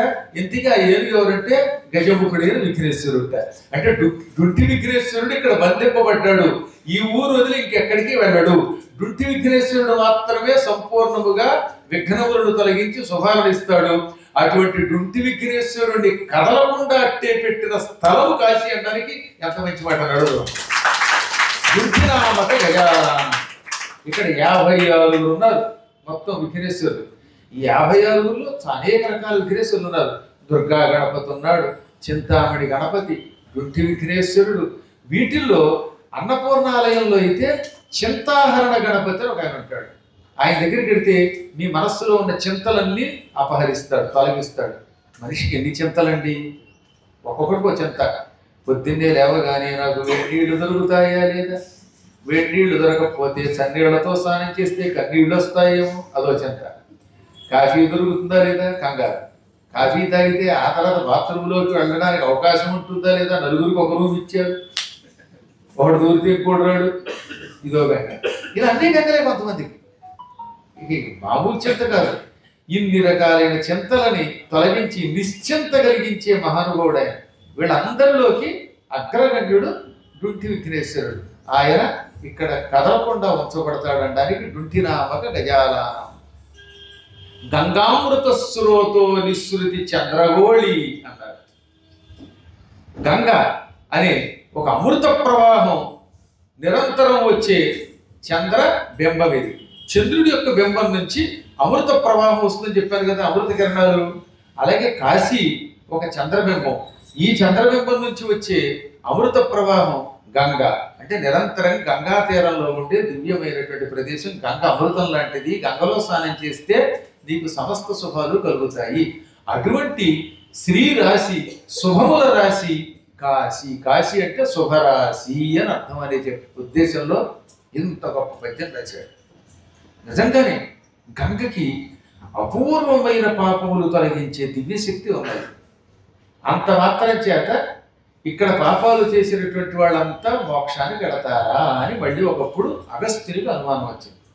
ఆయన కుమారస్వామి దగ్గరికి వెళ్ళి, ఏమంటే ఇక్కడ చచ్చిపోతే మోక్షం అంటున్నారు, చీమ దోమ కూడా మోక్షానికి వెళ్తాయి కదా, అలాంటప్పుడు ఆలయాలు పడగొట్టే పాపాత్ములు, చెయ్యరాని పాపాలు చేసే పాపాత్ములు కూడా మోక్షానికి వెళతారా అంటే అప్పుడు ఆయన ఏమన్నాడు తెలుసా, ఆయన ఈ పాపాత్ములందరూ మోక్షానికి వెళ్ళరు, వీళ్ళంతా ఉత్తర పిశాచములయ్యి ఈ పాపములన్నీ పిశాచ రూపంలో అనుభవించి కాశీలో మరణించారు కనుక విముక్తి పొంది మోక్షానికి వెళ్తారు. కాబట్టి వీళ్ళందరూ ఒకేసారి డైరెక్ట్గా కైలాసానికి వెళ్ళరు, భయంకర ఉత్తర పిశాచాలు అవుతారు. ఆ పిశాచములకు తీవ్ర యాత వస్తుంది, వేద వస్తుంది. ఔరంగజేబుగాడికి, ఆ జేబుగాడి పక్కన జేబుల్లో చేరిన వాళ్ళకి, వీళ్ళందరికీ 3,33,000 సంవత్సరముల పాటు ఉత్తర పిశాచ జన్మ వస్తుంది. ఆ నరకయాత్ర అనుభవించిన తర్వాత ఎప్పటికో విముక్తి మాత్రం ఉంది. ఎంత అద్భుతమైన పద్యం చెప్పారో తెలుసా కాశీఖండంలో.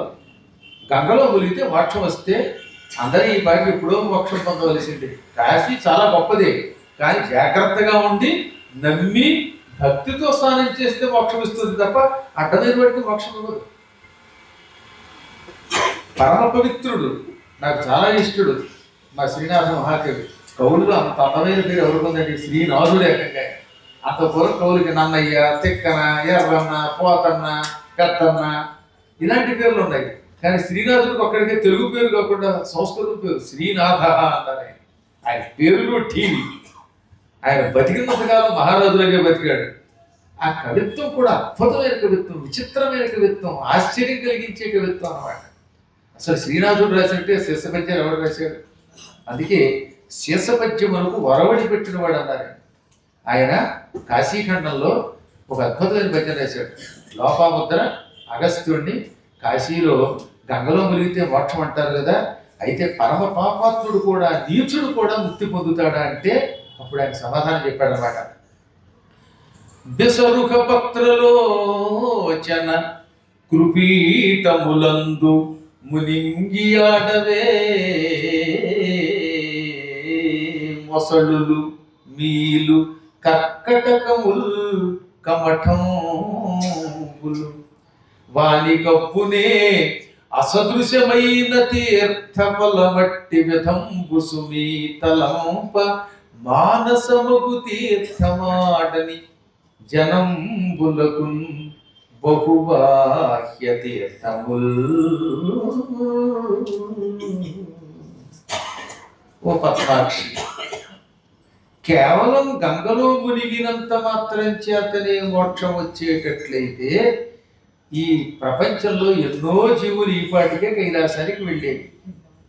కృపీటములందు అంటే నీళ్లలో మునిగి ఆడవే, రోజు మునిగి తేలుతూ ఆటలాడుకుంటున్న కొన్ని వస్తువులు ఉన్నాయి. అందులో మొదటిది మొసళ్ళు ఉన్నాయి, మీలు చేపలు ఉన్నాయి, కర్కటకములు పీతలు ఉన్నాయి, కమఠంబులు తావేళ్ళు ఉన్నాయి.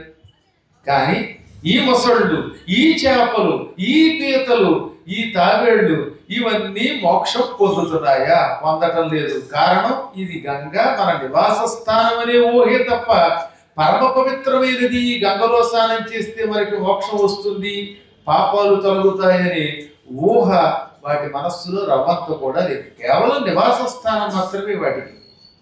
అందుకే సాటి లేని గంగా స్నాన ఫలితం వాటికి రావట్లేదు. అలాగే మనస్సు పవిత్రంగా లేకుండా కాశీని నిరంతరం ద్వేషించే పాపాత్ములు కాశీ చుట్టుపక్కల ఉన్నప్పటికీ ఈ గడ్డంగాళ్ళు తలకాయ కొట్టుకునేవాళ్ళు ఆదివారం పిల్లలు ఇక్కడ ఉన్నటువంటి వాళ్ళకి సాటి లేని ఈ కాశీవాస మహాఫలితం రాదని చెప్పేశాడు. ఇది కాశీ ఖండంలో చెప్పారు.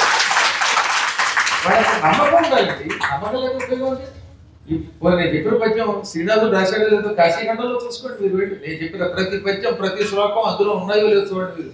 అక్షరం తేడా లేకుండా ఉంటే నమ్మి ఆ తర్వాత ఈ పురాణం వినండి. అద్భుతమైన పద్యాలు.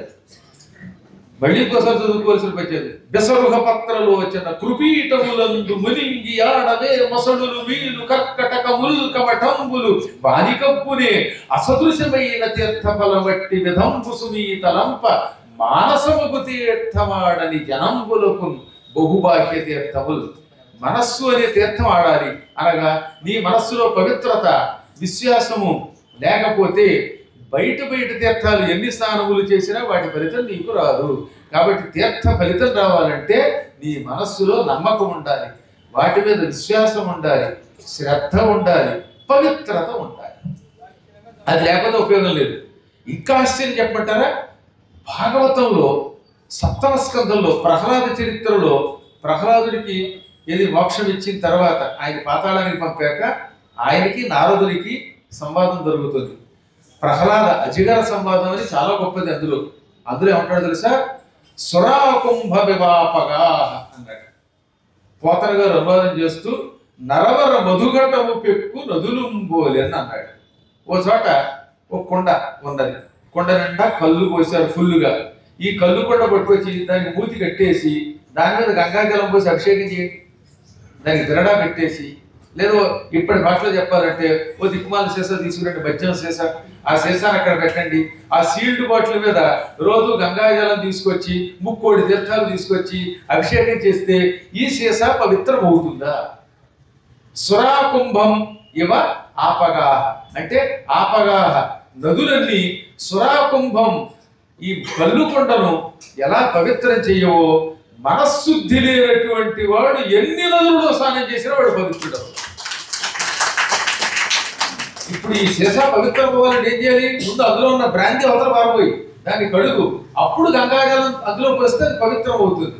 ఈ కల్లుకొండ ఉన్నది, అందులో ఉన్న కళ్ళు పారపోసి దాన్ని కడిగి అప్పుడు అందులో గంగాజలం పోస్తే శుద్ధి అవుతుంది తప్ప కళ్ళు ఉన్నంత వరకు దాని మీద నీవు ఎన్ని నదులు నీళ్లు పోసినా అది అపవిత్రమేగా.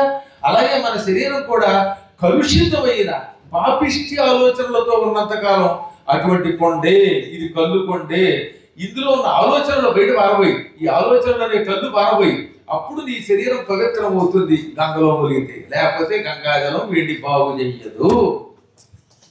పూర్వం నాబోటి ఒక ఆయన ఓ మంచి పీఠం పెట్టాడు. ఈ పీఠం పెట్టగా ఇదో గల్లంతో ఈగలు చేరినట్టుగా పీఠాల దగ్గర భక్తులతో పాటుగా పెత్తందారులు కూడా చేరతారు. ఎన్ని సమస్యలు అనుకుంటారు? పీఠాలు ఉన్న సమస్యలు పీఠాలు ఉంటాయి అనుకోండి. ఈ పీఠాల్లో ఏమవుతుంది? మొదట చేరాక రెండు గ్రూపులు అవుతారు. మళ్ళీ వీడికి పెత్తనం కావాలి, వీడికి కావాలి. వీడి పోస్ట్ పెట్టంటాడు, వాడు వద్దంటాడు. వీడికి పెట్టి పోస్ట్ అంటే వాడు వద్దు, వేస్ట్ అంటాడు.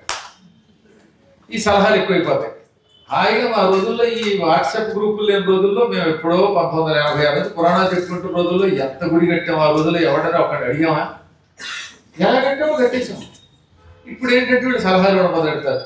మనం అలా చేస్తే బాగుంటుంది, ఇలా చేస్తే బాగుంటుంది. పోయి వాడి మాట వెళ్తామంటే వీడి మాట వీడు పెట్టాం, వీడి మాట వీడు పెట్టాం. ఈ గ్రూపుల్లో రెండు గ్రూపుల వాళ్ళకి ఎవడది వాళ్ళకే ఉంటుందంటే ఈ క అన్నవాడికి ఓ 100 మంది చేస్తారు. వీడి గుడి బడి వేరు. ఇప్పుడు ఈ గా అన్నవాడు గుడి బడి వేరు. మడి గుడి బడిలో రెండు. అదృష్టం నా శిష్యులు అలాంటి వాళ్ళు లేరు అనుకోండి, అందరూ మంచివాడి. అలా పడకపోతే ఈ రెండు పార్టీల వాళ్ళు కొట్టుకుంటున్నారట ఓ పీఠంలో. పాపం ఆ ఋషీశ్వరుడికి పీఠం పెట్టడానికి బొరపాడైపోయింది. ఈ పెత్తనాలు, ఈ గందరగోళాలు, వీటి మీద దృష్టి ఎక్కువైపోయిన వాళ్ళకి సాధన పోయింది. వీళ్ళు ఎలా బాగు చేయాలో తెలియదు.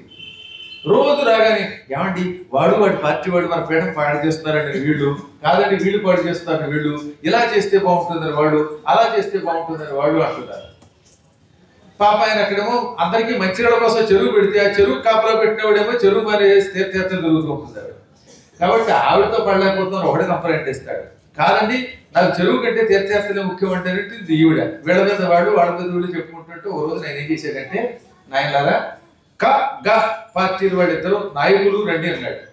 వచ్చాక వాళ్ళకి ఒక మూట ఇచ్చాడు. ఈ మూట ఇప్పకూడదు, ఎప్పుడు ఇప్పాలి? మళ్ళీ నా దగ్గరకు వచ్చాక నేనే ఇప్పుకుంటాను. ఈ మూటలు మీతో జాగ్రత్తగా పట్టుకెళ్ళండి. ఈ రోజు నుంచి మీ రెండు పార్టీల వాళ్ళకి ఒక ఏడాది లీవ్ ఇచ్చాను.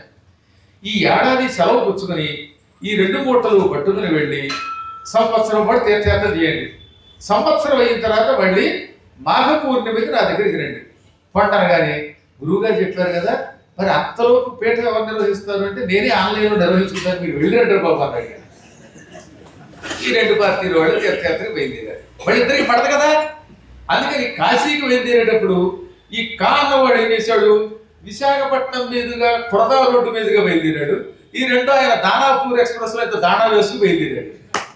ఈ రిటైర్ నుంచి ఆయన అటు బయలుదేరాడు. అంటే రెండు పార్టీలకి పడదు, వాళ్ళు ఒకే రైలు వెళ్ళకూడదు. అందుకని ఇద్దరు నడుచుకుంటూ వెళ్ళి తీర్థయాత్రలు చేశారు, అన్ని యాత్రలు చేశారు. గురువుగారు ఏం చెప్పారు, ఎక్కడ నది కనపడితే అక్కడ ఈ మూటను ముంచాలి, ముంచిన మూటను మళ్ళీ ఈ పెట్టిలో పెట్టాలి, మూట ఎక్కకూడదు, మూటను కూడా మీతో కూడా ముంచండినగా. వీళ్ళు వెళ్ళిన చోటల్లా ఇదిగో బయలుదేర దారిలో గోదావరి కనబడింది. గోదాట్లో వాడు మునిగినప్పుడు వాళ్ళతో పాటు నీట మూట ముంచారు, మళ్ళీ వాటామంతి లేకుండా పెట్టిలో పెట్టారు. ఇలా ఏ నదిలో మునిగితే ఆ నదిలో వీళ్ళతో పాటు మూటలు ముంచారు. అలా సంవత్సరం పాటు తీర్థయాత్ర అయ్యాక ఇద్దరు చెరువు రూట్లో మళ్ళీ గురువు గారి దగ్గరకు వచ్చారు.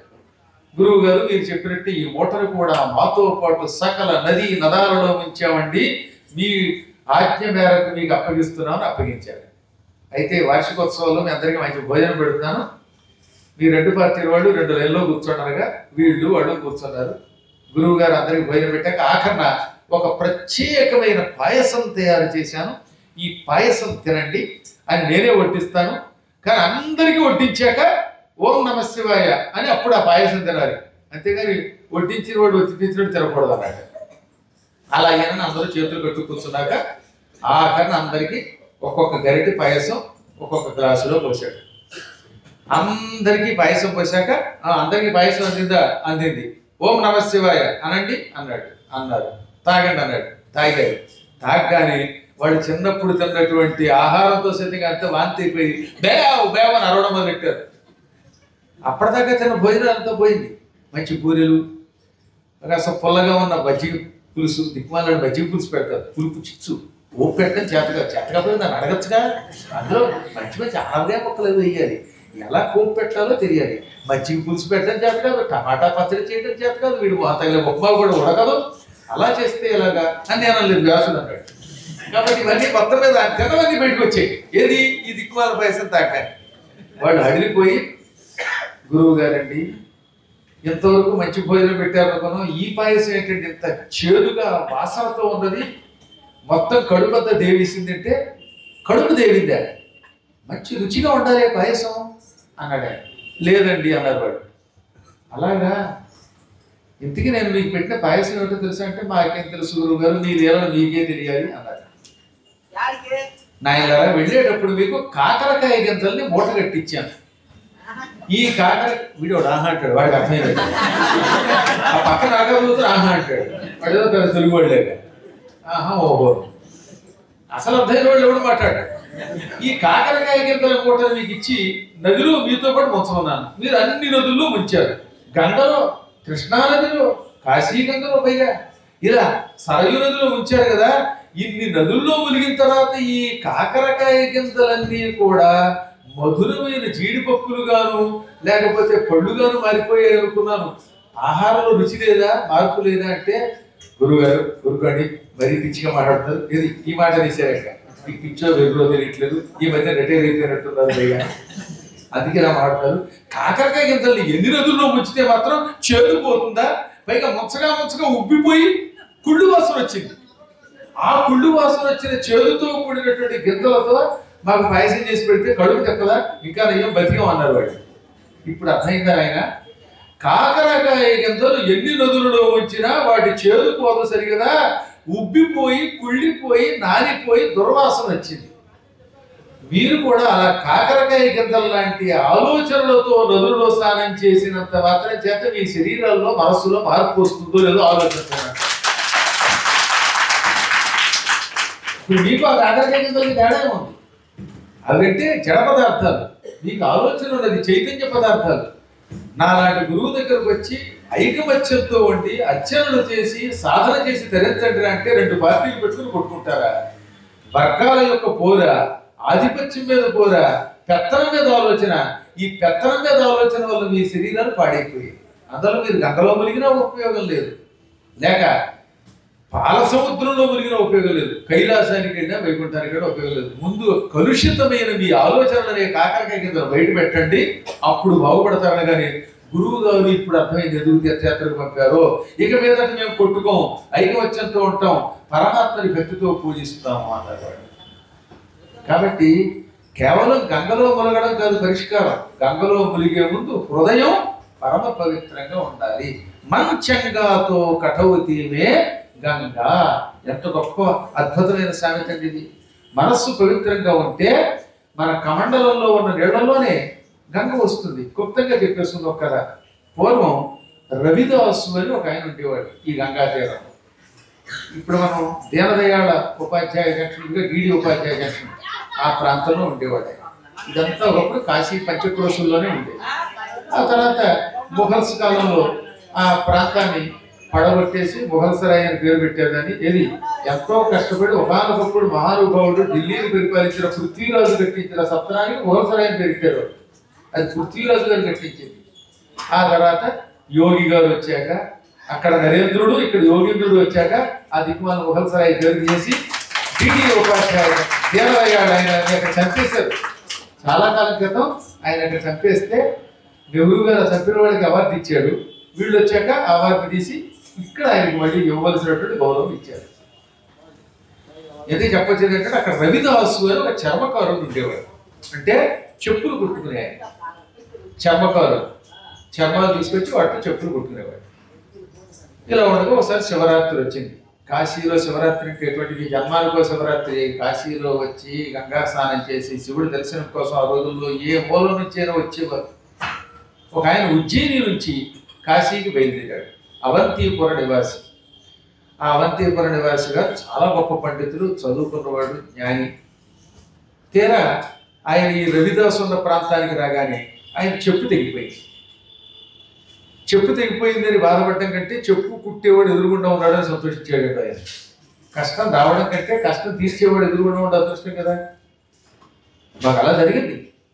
దుబాయ్లో ఒకసారి 2013 సంవత్సరంలో ఉగాది సందర్భంగా పంచాంగ పఠనానికి వెళ్ళాను. రిటర్న్ జర్నీలో మా శిష్యురాలు ప్రియాంక వాళ్ళ ఆయన గోవర్ధన్ కారులో బయలుదేరారు. ఎయిర్పోర్ట్కి నన్ను తీసుకెళ్తున్నారు. దారిలో ఒక టైర్ పగిలిపోయింది. లోపల స్టెఫినీ ఉంది, జాకీ లేదు. ఇంకేమిటి ఉపయోగం? ఏం చేయాలో తెలియదు. నేనేమో పైగా వేణి గారును పిల్లలునేమో చెన్నై వచ్చారు. నేను వెంటనే చెన్నై వెళ్ళాలి. అక్కడ ఇద్దరు కలిసి ఇంగ్లాండ్ వీసాకి వెళ్ళాలి. మర్నాడు మా అపాయింట్మెంట్. ఎట్టి పరిస్థితుల్లో నేను వెళ్ళితేరాలి.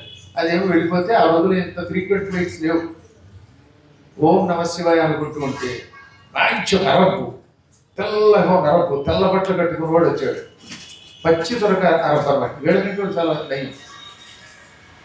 జాకీ నెయ్యి అని పలికి చేత్తో కొట్టుకున్నాడు ఆ కారు ఇలాగా. మీరు చెప్తే ఆశ్చర్యపోతారు. ఇప్పటికి కూడా వాళ్ళు అడగని వాళ్ళు అక్కడే ఉన్నారు. ఆ దంపతులు చేత్తో కారు వెనకాల ఎత్తాడు. ఈ మా గోవర్ధన్ అన్నాడు కంగారు పడ్డాడు. ఏం పర్వాలేదు, టైర్ మార్చేదాకా నేను వదలను అన్నాడు వాడు. మానవంతులు పట్టుకోగల కారు అది పైగా మామూలు గారు బెంచి కారు. అలా పట్టుకున్నాడు. ఈయన ధైర్యం చేసి జాకీ లేకపోయినా ఆ టైర్ ఇప్పేసి కొత్త టైర్ పెట్టాడు. పెట్టిదాకా పట్టుకుని మేము థ్యాంక్స్ చెప్పబోతుంటే కనపడలేదు. మళ్ళీ బాగా అయిపోయాడు కనపట్టు. ఎన్ని ఆశ్చర్యకరమైన జరిగాయో మనకి తెలియదు. వాడు మనిషి వచ్చాడా, పరమాత్మలో రక్షించాడా, లేకపోతే దేశం కాని దేశంలో అందులో అరబ్ కంట్రీస్లో ఆ సమయంలో సాగించేటువంటి. అందువల్ల భగవంతుడు ఏ రూపంలో అయినా వస్తాడు. దైవం మానుష రూపేణ డైరెక్ట్గా కనపడి ఈ కలియుగంలో కంటికి ఎప్పటికీ కనపడటం. ఇలాగే సాయం చేస్తూ ఉంటాడు. నమ్మితే వాడే పరమాత్మ, నమ్మకపోతే మన కర్మ. ఎవడో వచ్చాడే సాయం చేశాడు పోయాడు అనుకుంటాం. కాబట్టి కష్టం రావడం కాదు, కష్టానికి పరిష్కారం వెంటనే దొరకడం అదృష్టము. అందువల్ల అతనికి చెప్పు దిగింది, ఎదురుకుండా కుట్టేవాడు ఉండడంతో ఆశ్చర్యపోయి నాయన ఈ చెప్పు కుట్టి పెట్టు అంటే ఆయన సరేనంటే నా చెప్పు తీసుకున్నాడు. ఆయన కమండలం పక్కనే ఉన్నది, అందులో నీళ్లు తీసి దాని మీద చల్లి తడిపి కుట్టడం మొదలు పెడుతూ ఉంటే ఈయన కాలక్షేప కబుర్లు మొదలెట్టాడు. చాలా మందికి కాలక్షేపాలు కదా, అందులో రిటైర్ అయిపోయారంటే ఇంక వేరే చెప్పాను ఎక్కడే కబుర్లు అక్కడికి వస్తాయి. మామూలుగానే కొంతమంది వాచేవాళ్ళు అందులో రిటైర్ అయ్యాక ఏం చేస్తారు, చిల్లర పాఠాలు చెప్పి చెప్పుకుంటారు. ఇక్కడ కుదరదు, ఎవడు కనబడితే రూమ్కి ఎదురుకుంటే వాడిని పట్టేసుకుంటారు. మరిడీ దేవతలాగా మరిడీ దేవతలను పట్టుకుంటూ వదలరట. ఇంకా అక్కడి నుంచి వాడికి చిన్నప్పటి కబురు చెప్తారు. మా చిన్నప్పుడు పేడ చేసాం, పిడకలు చేసాం, కళ్ళాపు కొట్టాం, ముగ్గు పెట్టాం. నువ్వు ముగ్గు పెట్టేందుకు నువ్వు కర్మ కాకపోతే సిగ్గు లేకపోతే ఈ కబుర్లు, ఇలాంటి కబుర్లు చెప్పడం ఎందుకు కొంతమంది కలవడం. ఇప్పుడు ఏం చేశాడు అనమాట, వీడు కబుర్లు చెప్పడం మొదలెట్టాడు. ఏమాయి రోజుకి ఎన్ని చెప్పులు కొడతావు, ఎంత ఆదాయం వస్తుంది, నీకేమైనా ఇన్కమ్ ట్యాక్స్ ఉందా, ఇలా మొదలెట్టి ఆయన బుర్ర తింటూ ఉంటే ఆయన తల ఉంచుకుని తల ఎత్తకుండానే ఆ చెప్పు కొడుతూ ఏదోనండి అప్పుడప్పుడు చెప్పులు వస్తూ ఉంటాయి, పోతూ ఉంటాయి, కుడుతూ ఉంటాం, వస్తూ ఉంటాయి. నాకు నా పెళ్ళాం పెట్టలేదు, భుక్తికి మాత్రం లోటు లేదు అన్నాడు. అందుకే మాబోటి వాడితో తీర్థయాత్రలు చేయాలి. నీకు భుక్తికి లోటు లేదు కానీ ముక్తికి లోటు ఉంది తెలుసా. నీ పక్కన కాశీ ఉంది, గట్టిగా మాడితే ఓ 4-5 గంటల్లో నువ్వు అక్కడికి వెళ్ళి వెళ్ళగలవు, కొంచెం మెల్లగా పెడితే ఓ పూటలో వెళ్ళగలవు. అటువంటిది తెల్లవారితే శివరాత్రి పర్వదినం ఎక్కడెక్కడి నుంచో మేము వచ్చి గంగలో స్నానం చేసి శివదర్శనం చేసుకుందాం అనుకుంటూ ఉంటే నువ్వు ఇక్కడ కూర్చుని ఇంకా వ్యాపారం చేసుకుంటున్నావు. ఇలా అయితే మోక్షానికి నిలబెడతావు. ఆయన శివరాత్రి పరమ పర్వదినం, శివరాత్రి అర్ధరాత్రి నాడు జాగరణ చేస్తే అటువంటి వాడికి 3వ కన్ను వస్తుంది నుదుట, పక్కన స్త్రీ చేరుతుంది, నెత్తి మీద గంగ కూర్చుంటుంది, అంటే వాడు శివుడిలో లీనమైపోతాడు. అనగా ఆయన చిరునవ్వు నవ్వి, అయ్యగారు నేనే కనుక శివరాత్రికి చెప్పులు కొట్టడం మానేసి నేను కూడా మీ దగ్గర దర్శనానికి వెళ్ళాను అనుకోండి, అప్పుడు మీకు చెప్పు దిగితే మీ చెప్పులు ఎవరు కొడతారు, మీరు చెప్పులు అయితే ఎలా నడుస్తారు అన్నాడే. కాబట్టి ఎవరు కూర్చుని వాడు కొట్టాయి. రైలు ఇంజన్ ఉంది, రైల్వే డ్రైవర్ ఉన్నాడు, నేను కూడా పద్మాగర్ గారితో యాత్రలు గడిపోతాను అన్నాడు. అప్పుడు ఆ దాదాపూర్ ఎక్స్ప్రెస్ నడిపేవాడు ఫ్లైట్ నడిపేటటువంటి కెప్టెన్ గారు పద్మాగర్ గారితో యాత్రకు వచ్చేస్తారు. అందరూ వచ్చేసారు అనుకుందాం, మొత్తం 150 మంది ఉన్నారట ఇండిగోలో ప్రస్తుతం హైదరాబాద్ పరిసరాల్లో. ఆ కెప్టెన్లు అందరూ నాతో కలిసి ఊపుకుంటూ వస్తే అప్పుడు మీరంతా ఎలా వస్తారు. ఇప్పుడు మా వాటర్ ప్లాంట్ అప్పగించాం, అప్పగించిన వాడ ఆ మొగుడు అంతా తీర్థయాత్రలు కడతారు. అప్పుడు ఆ వాటర్ ప్లాంట్ ఏం చేస్తాం, మూసుకు కూర్చుంటావా? ఎంత ప్రమాదం వస్తుందో ఆలోచించండి. అర్చకులందరూ కలిసి గుడి మూసేసేవాడు తీర్థయాత్రలు చేశారు. అప్పుడు గుడిలో అర్చన ఎలా జరుగుతుంది? ఎందుకు మనకు వంట చేసి పెడుతూ నాగేశ్వరరావు గారు నేను ఉపన్యాసం వింటే నా పంట పండుతుంది అని మానేసి వంట ఇక్కడికి వస్తే మనందరికీ తంట బతుకు పెట్ట. ఎవరి పనులు వాడు చేస్తూ అప్పుడప్పుడు చేద్దాం, అందరూ కట్టుకట్టుకెళ్ళి వెళ్ళిపోతాడు, వెళ్ళలేము, కుదరదు. అందువల్ల నాయన నా పెళ్ళాం బిడ్డలు పోషించుకోవాలి, నేను ఎంతో కొంత ఖర్చు పెట్టుకోవాలి, మీలాంటి వాడికి సేవ చేయాలి. అందువల్ల కాశీకి రాలేకపోతున్నారు కాబట్టి ఎంత అజ్ఞానం అయ్యా, ఎప్పుడు ఉండే భోజనాలు, ఎప్పుడు ఉండే కష్టాలు, నువ్వు లేకపోతే మాత్రం పని అవుతుందా, నా మాట విని కాశీ వెళ్ళు, రేపు స్నానం చేయాలిగా. అప్పుడు ఆయన ఏమన్నాడు తెలుసా, మంచంగాతో కఠోతీమే గంగ. మనస్సు పవిత్రంగా ఉంటే ఈ చెప్పులు కుట్టుకోవడం కోసం నీళ్లు తెచ్చుకున్న నా చెంబులోనే గంగ ఉంటుంది. పరమాత్ముడు అంతటా ఉన్నాడు ఆయన, నేను మాత్రం నా డ్యూటీనే దేవుడిగా భావిస్తున్నాను అన్నాడు. అంతే వాడు మూర్ఖుడు చెబితే అర్థం కావడం వాడికి అనుకున్నాడు. చెప్పు కుట్టాక ఏమేమంటావంటే నాకు ఏమి ఇవ్వద్దండి, పైసా అక్కర్లేదు, కానీ ఒక ఉపకారం చేయండి అన్నాడు. ఏమిటి అన్నాడు ఈ పండితుడు. నేను మీ చేతికి ఒక వక్క ఇస్తాను అని తీసి ఒక పూగీ ఫలం చేతిలో పెట్టాడు. పూగీ ఫలం అంటే వాడికి కంగారు కదండి, వక్క సంస్కృతంలో పూగీ ఫలం అంటారు. పూగీ ఫలైశ్చ కర్పూరైర్ నాగవల్లీదళైర్యుతం ముక్త చూర్ణ సమాయుక్తం తాంబూలం ప్రతిగృహ్యతాం స్వీకరింపబడుగాక. ఎవరి చేత? దేవుని చేత ఇది స్వీకరింపబడుగాక. ఏమిటది? తాంబూలం. ఈ తాంబూలంలో ఏముండాలి?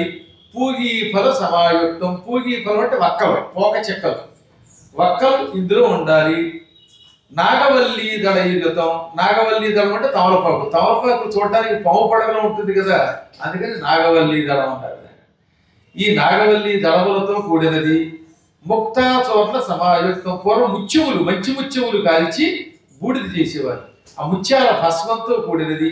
కలియుగంలో మంచి ముత్యాల బదులుగా ఏం చేస్తాం? భస్మం బదులుగా సున్నం రాస్తున్నాం. సున్నం ఎక్కువ రాసుకుంటే నాలుగు కన్నం పడుతుంది.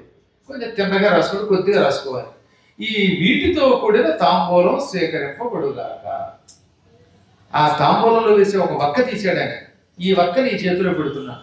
ఈ వక్క గంగానది దగ్గరికి వెళ్ళి, అమ్మా గంగా, నీ భక్తుడు రవిదాసు ఇచ్చాడు అని చెప్పి ఈ వక్క మా అమ్మవారికి ఇవ్వండి అనగానే అలాగే అన్నాడు ఆయన. అలాగే అంటే కాదండి, గంగ దగ్గర మీరు నీ భక్తుడు రవిదాసు ఇచ్చాడు, నువ్వు చెయ్యి చాస్తే చేతిలోనే పెడతాను అని ఆవిడ చేతిలో పెట్టాలి, నీళ్లలో వేయకూడదు.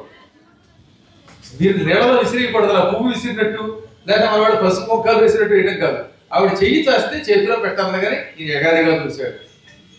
ఎంత పండితోక్తములో నాకే గంగ కనపడదు, నువ్వేమో గంగకి వక్కిస్తావా? ఆ వక్క ఆవిడ చేతితో పుచ్చుకోవాలా? ఆవిడ పుచ్చుకుంటుందా అన్నట్టుగా చూడగానే పుచ్చుకుంటే ఇవ్వండి. ఒకవేళ ఆవిడ చెయ్యి చాచి వక్క తీసుకోకపోతే ఆ వక్క మీరే నొక్కేయండి, మీరు తాంబూలంలో వేసు తినేయండి, నాకేం అభ్యంతరం లేదు అన్నాడు. నాయన నీ వాటిని ఎందుకు కాదంటాను. అలాగే పైగా ఎంతో మందికి ఎంతో సేవ చేస్తున్న పుణ్యాత్ముడు, నాకు నీ మీద ఏదో తెలియని అవ్యాజమైన ప్రేమ కూడాను అని ఆ ఒక్క బొడ్లో పెట్టుకున్నాడు. ఈయన కూడా చాలా ఉత్తముడు. ఏదో తాత్కాలికంగా తీర్థయాత్ర చేసి వీడు బాగుపడతాడు అతనితో వాదించాడు తప్ప ఆ వ్యక్తి మీద కోపం కాదుగా. అందుకని బొడ్లో ఒక్క పెట్టుకుని గంగ దగ్గరికి వచ్చాడు. పరమ పవిత్రమైన గంగా నది చూడటంతో ఆయన శరీరం పరవశించిపోయింది. అసలు కాశీలో అడుగు పెడితే ఎవడైనా పరవశించిపోతాడండి. కాశీ అంటే ఎన్నిసార్లు వచ్చినా, ఎన్ని వందల సార్లు వచ్చినా, ఎన్ని రోజులున్నా తగిలి తీరుతుందా? నా చివరి రోజులు ఇక్కడ గడపడం కోసం ఆ ప్రణవ పెట్టడం ఆశ్రమం కట్టుకుంటుంది. అది అంతేగాని మరో ఉద్దేశం ఏముంటుందో. భక్తి యోగ పదన్యాసి వారణాసి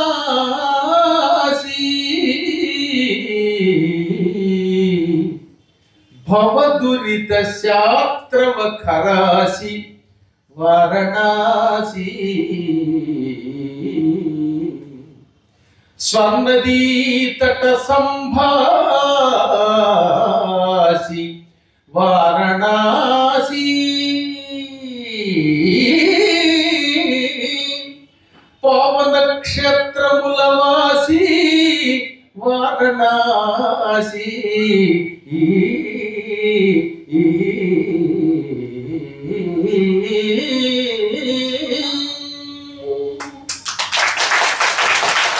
బలిజేపల్లి లక్ష్మీకాంతం గారు హరిశ్చంద్ర నాటకంలో రాసిన అందమైన ఒక కేటగిరీ పద్యం.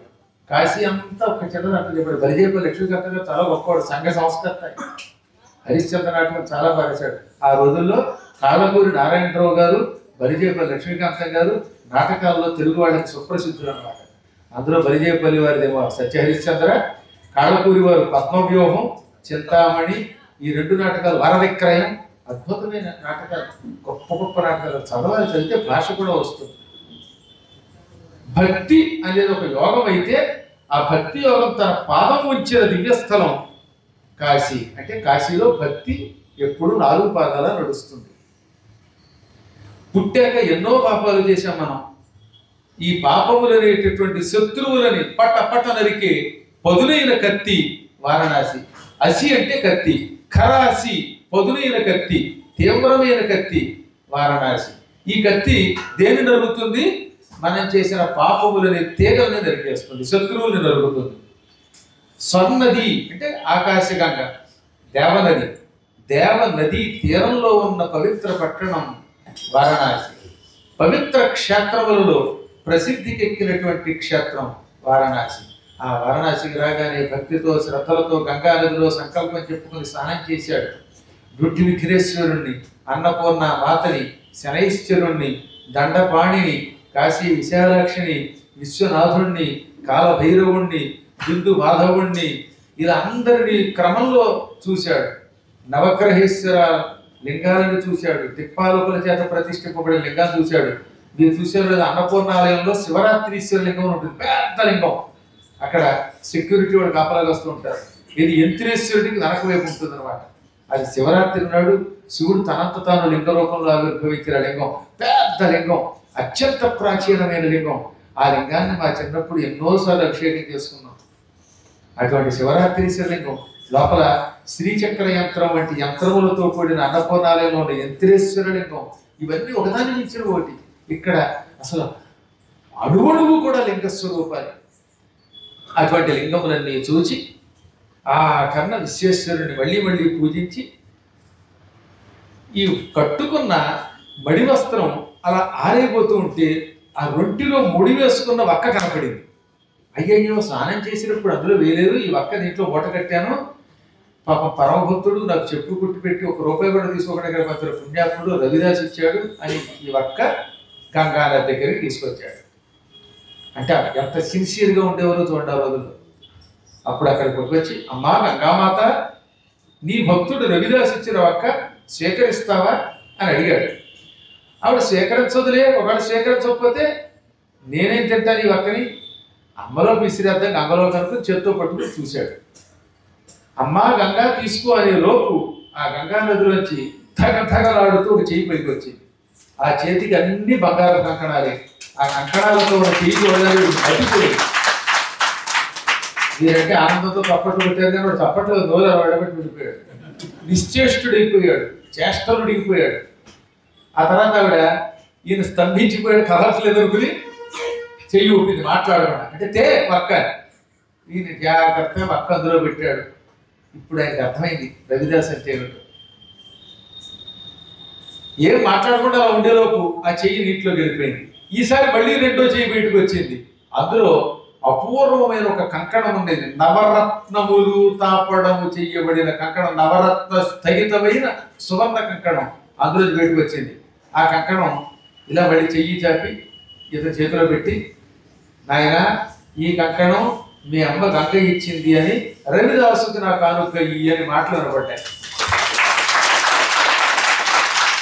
ఆయన ఇచ్చింది వక్క, నేను ఇచ్చేది ఆయనకి లక్కు, తీసుకెళ్ళి అనగానే నేను అలాగే ఉండిపోయాను. తల్లి, ఇంతకాలం వేదములు ఉపనిషత్తులు చదువుకుని పురాణములు చదువుకుంటే మోక్షం వస్తుంది అనుకునేవాడిని. చెప్పులు కుట్టుకుంటూ కూడా మానసికంగా నిన్ను ఉపాసిస్తున్న పుణ్యాత్ముడు శివభక్తుడు రవిదాస్ అని అర్థమయ్యింది. ఇటువంటి భక్తుడిని కన్నా ఈ భారతవాత ఎంత గొప్పది. ఈ భూమండలంలో ఏ వంశంలో, ఏ కులంలో, ఏ గోత్రంలో పుట్టామన్నది కాదు, మనశుద్ధిగా ఉంటే వాడు ఎవడైనా గొప్పవాడని అర్థమవుతుంది. ఆహా, రవిదాసు నువ్వు చర్మకారుల వంశానికి కిరీటాన్ని నాయన అనుకుని ఆ తల్లికి నమస్కరించి ఆ కంకణాన్ని జాగ్రత్తగా దట్టిలో పెట్టుకుని ఆనంద పరవశుడి ఆనంద బాష్పాలు కాలుస్తూ రవిదాసు దగ్గరికి బయలుదేరాడు ఈ కంకణం ఇద్దామని. కొంత దూరం వెళ్ళాక ఇంకో చిన్న ఆలోచన వచ్చింది. ఇలాంటి కంకణం ఉందంటే ఎవరు నమ్మరు, రవిదాస్ గారికి ఇచ్చేస్తే ఈ కంకణం మా ఆవిడ చూడటం కుదరదు, ముందు మా ఆవిడ దగ్గరికి వెళ్ళి ఆవిడకి ఒకసారి చూపించి రవిదాసు గొప్పతనం చెప్పి ఆ తర్వాత ఆవిడతో కలిసి వచ్చి ఆ భక్తుడిని దర్శనం చేసుకుని అతనికి ఈ కంకణం ఇస్తే బాగుంటుంది అనిపించింది. అందుకని ఇతను కనబడకుండా వేరే మార్గంలో వెళ్ళిపోయాడు. భార్య దగ్గరికి వెళ్ళాడు. భార్య కథంతా చెప్పి, చూసావా ఈ భూమండలంలో ఎటువంటి భక్తులు ఉన్నారు, ఈ కంకణం చూడు అని కంకణం చేయి ఆవిడ చేతికి ఇవ్వగానే పెట్లో పెడుతున్నాను అంటాడు. ఈయన కంగారు వచ్చింది. ఇది పెట్లో పెట్టుకోమని తేలేదే వెరిమొహమా, ఇది ఆ రవిదాసుకి ఇవ్వాలి, గంగామాత జగన్మాత ఇచ్చింది అంటే నీ మోహంలో ఉంది, నీకు అందుకే బుర్ర లేదన్నారు. అందుకే అప్పుడప్పుడు కర్రతో నీ బుర్ర మీద కొడుతూ ఉంటాను, నీకు బుర్ర వస్తుందేమోనని. మరి వెర్రివాడ, ఈ కంకణం నిన్ను చూచిచ్చింది కానీ గంగ రవిదాసు చూసి ఇవ్వలేదుగా. నీ వంటి పండితుడు వెళ్ళడం వల్ల ఆవిడ కంకణం ఇచ్చింది తప్ప ఆ వర్క వల్ల కాదు అనగానే ఇదెక్కడ లాజిక్కి అన్నాడు. లాజిక్కో మ్యాజిక్కో, చెప్పిన మాట వరకు జాగ్రత్త. నేను చెప్పాగా ఎంతటి గొప్పవాడైనా సరే ఇంటికి వెళ్ళాక ఆగిపోతారో వేరే చెప్పక్కర్లేదు, నీకు ఎంత ఆనందం కలిగేసిందండి. అసలు నాకు ఆశ్చర్యం ఏంటంటే మీకు ఆనందం కలగచ్చు, మా వాళ్ళకు కూడా ఆనందం కలిగింది. అంటే వాళ్ళు ఒప్పుకుంటారు సత్యాన్ని. నేను తెలుసు అందరూ అంతే, నేను తప్ప. బయట పులిగా ఉంటాడు, ఇంటికి వచ్చేసరికి పిల్లి అన్నారు. నేను నా చిన్నప్పుడు ఎప్పుడో రాసిన పైసా అనమాట. అందువల్ల ఎంట పిల్లి బయట బెబ్బులి, చాలామంది బయట బెబ్బులే ఉంటారు అన్నమాట. పెద్దలెంతో మంది తద్దమ్మలింటరు విరుతశీల సత్వ విరురపత్న. కాబట్టి అప్పుడప్పుడు తప్పదు కొన్ని సమయాల్లో అనుకోండి. ఇన్ని కబుర్లు చెబుతారు కానీ ఇంటికి వెళ్ళేసరికి ఇక అంతే ఒక దెబ్బగా అయిపోతుందని ఎప్పుడు ఇదంతా నేను చెప్పారు సుమా, పురాణాల్లో చెప్పారు. బండి అని చెప్పాను. ఈ మావాదం మీ వాదం అంటే మళ్ళీ రకరకాల వాదాలు కదా. ఇప్పుడు సరే ఇప్పుడు ఏం చేయని అన్నాడు. ఈ కంకణం ఆయనకి ఇవ్వద్దు, పాపం అన్నాడు ఆయన. పాపం లేదు, తాపం లేదు, శాపం లేదు. ఈ కంకణం మన దగ్గర ఉంచుకుంటే మనం భరించలేము, దీని విలువ మనకి తెలియదు, దొంగలు పట్టుకుపోతే ప్రమాదం. మన రాజుగారు అవంతిపుర రాజు గారికి ఈ కంకణం పట్టుకెళ్ళి గంగ నా కోసం ఇచ్చిందని చెప్పు, అప్పుడు ఆయనకి కానుక ఇస్తుందని చెప్పు. గంగ తనంత తారీఖిన కంకణం నాకు ఇచ్చాడు ఈ పండితుడని ఆయన మెచ్చుకుని నీకు అర్ధరాజ్యమైనా ఇస్తాడు, లేదా వ్యర్థం ఎలాగోదు ఏదో అర్థం వస్తుంది అనగానే తప్పక పెళ్ళం మాట కాదనలేక పాపం పెళ్ళం కళ్యమైపోగా ఈయన పోయిందే రాజుగారి దగ్గరికి వెళ్ళాడు. రాజుగారు రాణి గారితో సింహాసనం మీద కూర్చున్నట్టుగా భార్య చెప్పాడు చెప్పాలి కదా, అందుకని నేను గంగ దగ్గరికి వెళ్ళానండి, వక్కి ఇచ్చానండి, కంకణం ఇచ్చిందండి, రాజుగారికి ఇద్దామని కారుకు పట్టుకొచ్చానండి, ఏదైనా గొప్ప గొప్ప వస్తువులు మహారాజులకు ఇవ్వాలి కదండి అని ఆయన చేతిలో పెట్టగానే ఆయన ఆనందపడతారు. భార్య చేతిలో పెట్టి ఎవరక్కడ ఈయన గారికి అర్ధరాజ్యం ఇచ్చేయండి అన్నాడు. ఎందుకంటే ఈ కంకణానికి విలువ కట్టలేము, పైగా దాని మీద గంగా నది యొక్క పేరు కూడా ఉంది అనగానే వీడు ఆనందపడిపోయాడు. ఆవిడ చెప్పింది లేదని అర్ధరాజ్యం వస్తుంది అనుకున్నాడు. ఒక క్షణం ఈయన ఊగాడు. ఎంతలో రాణి గారు ఆగండి ఏమిటన్నాడు రాజుగారు. ఏమంటే చేతికి ఒక్క గాజు వేసుకుంటే ఉపయోగం ఉంది, 2 గాజులు ఉండాలి కానీ నేను ఒక్క గాజు ఇస్తే నాకేం ఉపయోగం, కాబట్టి పండితోత్తమా నువ్వు గంగా భక్తుడివి, 2వ గాజు కూడా గంగా నదిని అడిగి తీసుకొచ్చి నాకు ఇస్తే అప్పుడు నీకు అర్ధరాజ్యం ఇస్తాను.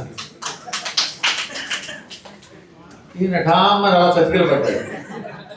అసలు ఒక గాజుకే ఈ దొంగతనానికి బాధపడుతుంటే 2వ గాజు ఎవరిస్తారు, గంగ ఎందుకు ఇస్తుంది? అతి కష్టపెద్ద నోరు పెకలించుకొని అమ్మ రాణి గారండి నా తపశ్శక్తి అంతా ధారపోస్తే ఒక్క గాజే వచ్చిందండి, ఇంక తపశ్శక్తి లేదండి, ఇప్పుడు తపశ్శక్తి లేదండి ఆవిడ దగ్గరికి వెళ్తే ఎవరు కదా అంటే తపశ్శక్తి సంపాదించిన తల్లకిందులుగా తపస్సు చేసిన 2వ గాజు తెచ్చావా నీకు అర్ధరాజ్యం, లేదా శిరశ్ఛేదం అంటాడు. అయిపోయాను అనుకున్నాడు. పెళ్ళం మాట విన్నా నా గొళ్ళమే దిగిపోయేటట్టుంది అనుకుంటూ ఇంటికి వెళ్ళి ఏమే ఆఖరిసారిగా నాకు పాయసం చేసి పెట్టు, కాకరకాయ పాయసం కాకుండా కాస్త మంచి పాయసం చేసి పెట్టు, తినే చచ్చిపోతాను అన్నాడు. ఏమైందంటే ఏమైంది నీ మాట వింటే రేపు తలకాయ తీసేస్తున్నారు, నేను 2వ గాజు తేలేను, ఇక తల తెగడం ఖాయం అనగానే అందుకే బుర్ర ఉండాలండి ఆవిడ. నీ బుర్ర ఉపయోగించి ఎంతవరకు తెచ్చుకున్నాను, ఇంకేం బుర్ర అంటే కంగారు పడకయ్యా. ఇప్పుడు మళ్ళీ రవిదాస్ దగ్గరికి వెళ్ళి ఆ రవిదాస్ దగ్గరికి వెళ్ళి జరిగింది చెప్పి ఏదో చిన్న పొరపాటు చేశాను, గంగ దగ్గరికి రమ్మంటే ఆయన మంచివాడి కనుక వస్తాడు, ఆయన అది చూస్తే గంగ 2వ గాజు ఇస్తుంది, ఆ గాజు వచ్చిందంటే నీ బుర్రలో బూది పోతుంది, మనకి రాజ్యం వస్తున్నారు. కానీ ఇప్పుడు మంచి ఉపాయం చెప్పావు, ఇంత పూర్వం నువ్వు దిక్కుమాల పెళ్ళానివి, ఇప్పుడు బంగారు పెళ్ళానివి అని ఆవిడ పొగిడి పరుగున రవిదాసు దగ్గరికి వచ్చాడు. ఈయన అదృష్టం బాగుండడానికి అక్కడే ఉన్నాడు. ఆ పూటే తీసినట్టున్నాడు వెళ్ళి దుకాణం. వెంటనే వెళ్ళి సాష్టాంగ పడిపోయాడు. అదేంటంటే మీరు పండితులు, మేము ఏదో సామాన్యులం పామరులు చెప్పులు కుట్టుకునేవాడు బాగు దండం పెడతారంటే నాయన మళ్ళీ అమ్మవాడు నువ్వు ఎంత గొప్పవాడు నాకు తెలుసు అని మొత్తం జరిగిన కథంతా చెప్పి గంగ ఇచ్చిన ఆ గాజు నీకు పట్టుకొచ్చి ఇవ్వకుండా మా ఆవిడికి చూపించడం నేను చేసిన పెద్ద పొరపాటు, ఇప్పుడు నా ప్రాణం మీదకి వచ్చింది, నువ్వు గంగ దగ్గరికి కాశీకి వచ్చి గంగను అడిగి ఆ 2వ కంకణం నాకు ఇప్పించకపోతే నా తల తెగిపోతుంది, ఈ పండితుడిని చంపిన పాపం నీకు వస్తున్నారు. కానీ పండితోత్తమా ఇప్పటికీ ఇంకా మీకు కరువిప్పు కలగలేదు. మంచంగాతో కఠౌతీ మే గంగ, మనస్సు పవిత్రంగా ఉంటే కమండలంలోనే గంగ ఉంటుంది, గంగ దగ్గరికి వెళ్ళక్కర్లా అని వెంటనే చెయ్యి ఏది ఆ చెంబు మీద పెట్టాడు. ఏమి చెంబు అది? చెప్పులు కుట్టుకోవడానికి ఆ చర్మం తడపడానికి ఉపయోగించే నీళ్ళు. ఆ నీళ్లున్న చెంబు మీద చెయ్యి పెట్టి జగన్మాత గంగామాత పాపం ఆ బ్రాహ్మణోత్తముడికి ప్రాణం పోయేటట్టుంది, వాడిని రక్షించడం కోసమైనా నువ్వు కంకణం ఇయ్యాలగానే చెయ్యి తీయగానే ఆ చెంబులో ధగధగలాడుతూ ఆ 2వ కంకణం వచ్చిపెట్టి. ఇప్పుడు అర్థమైంది పండితుడు, మనస్సు పవిత్రంగా ఉంటే మనం పిలిచిన చోటకి గంగ వస్తుంది, పవిత్రత లేకపోతే గంగలో స్నానం చేసిన వ్యర్థమే అనుకుని పదే అతనికి ధన్యవాదాలు చెప్పి నాయనా నీ వంటి భక్తులున్న ఈ దేశం చాలా గొప్పదని ప్రశంసించి ఈ కంకణం పట్టుకుని రాజుగారి దగ్గరికి వెళ్ళి మహారాజా నన్ను క్షమించినా క్షమించకపోయినా నిజం చెబుతున్నాను, ఈ కంకణం వెనకాతనంత కథ ఉంది అని రవిదాస్ కథ అంతా చెప్పి మా ఆవిడ మాట విని క్షణకాలం నేను నా విచక్షణ కోల్పోయి అపచారం చేశాను, తక్షణం నాకు శిరశ్ఛేదం విధించండి, నాకు వచ్చే నష్టం లేదు. కాసేపైనా నాకు రాజ్యం మీద కాంక్ష వచ్చింది కనుక, ఒక వ్యక్తి యొక్క ఆభరణం తాత్కాలికంగా అయినా నేను అపహరించాను కనుక ఆ పాపానికి నేను ప్రాయశ్చిత్తం చేసుకుంటాను. రాజ్యం మాత్రం అర్ధరాజ్యం ఆ రవిదాసుకి ఇవ్వండి కానీ ఆయన నవ్వి, ఏ క్షణంలో మీరు చెప్పావో అప్పుడే నాకు నీ మీద గౌరవం పెరిగింది. మహాత్మా, నువ్వు ఎప్పుడు పండితుడివే, ఒక్కొక్కసారి ఎటువంటి వాడికైనా కళ్ళు మూసుకుపోతాయి ఏ ఒక్కతో అయినా, కానీ నా రాజ్యంలో నీబొట్టి పండితుడు, ఇటువంటి పండితులకి కూడా కనువిప్పు కలగజేసేటటువంటి ఒక చెప్పులు కుట్టుకునేవాడు ఉన్నాడని తెలిసింది అని అతన్ని పిలిపించి సన్మానించకపోతే నాకు ఏ సన్మానాలు వద్దు, నా వృత్తే నాకు సన్మానం అన్నాడు ఆయన. ₹1 తీసుకొని అన్నాడు ఆయన. రాజుగారు అర్ధరాజ్యం నీకే ఇవ్వాలంటున్నారు ఈ పండితులు వారంటే పండితులకి ఇచ్చేయండి అన్నాడు. పండితుడు నాకు వద్దంటాడు, ఈయన నాకు వద్దంటాడు. చివరికి ఇద్దరు కలిసి కాశీలో అన్నపూర్ణ సత్రానికి మొత్తం దాని మీద వచ్చి ఆదాయం ఇచ్చేయండి, రాజ్యం మీద పరిపాలిస్తున్నారు. ఇంత అద్భుతమైనటువంటి చరిత్ర ఇప్పుడు కూడా మీరు చూడండి. అక్కడ రవిదాసు ఘట్టం ఉంటుంది, మొత్తం ఘట్టాలు ఉన్నాయిగా, అందులో ఒక ఘట్టం మీద ఏమంటుంది రవిదాసు ఘట్టం. చూడండి ఒకసారి, ఆ మహానుభావుడు నడిగాడినటువంటి భూమి ఇది. కాబట్టి ఆయనలాగా కేవలం కాశీ రావడం కాదు, కాశీ వచ్చినప్పుడు మనస్సుని ఎంత పవిత్రంగా ఉంచుకోవాలి, అడుగడుగునా పరమాత్మ ఉన్నాడు అనుకోవాలి. ఏ ప్రాంతంలో చూసినా ఈశ్వరుడు ఉన్నాడు ఎవరు చూడలేదు అనుకోవద్దు. నిరంతరం భగవంతుడి మీద భక్తితో సద్గురు జపంతో తిరిగితే కాశీ విశ్వేశ్వర అనుగ్రహం లభిస్తుంది. ఆయన అనుగ్రహం ఉంటేనే ఇందులో అడుగు పెడతాం, అడుగు పెడితేనే ముక్తి లభిస్తుంది. నిరంతరం ఆయన తలుచుకోండి. శంభో శంకర గౌరీశ పతిత పావనా పరమేశ, శంభో శంకర గౌరీశ పతిత పావనా పరమేశ, శంభో శంకర గౌరీశ పతిత పావనా పరమేశ, శంభో శంకర గౌరీశ పతిత పావనా పరమేశ, నిత్య తేజోమయా దేవా, నిత్య తేజోమయా దేవా, మృత్యుంజయా, శంభో శంకర గౌరీశ పతిత పావనా పరమేశ, శంభో శంకర గౌరీశ పతిత పావనా పరమేశ, శివపద సేవే పరమార్థం భవపద స్మరణే చరితార్థం, శివపద సేవే పరమార్థం భవపద స్మరణే చరితార్థం, ప్రళయ గంభీర తాండవ కేళీలోలా, ప్రళయ గంభీర తాండవ కేళీలోలా, ప్రణవలీలా కరుణామయా, శంభో శంకర గౌరీశ పతిత పావనా పరమేశ, శంభో శంకర గౌరీశ పతిత పావనా పరమేశ, విశ్వ విశ్వంభరాపతి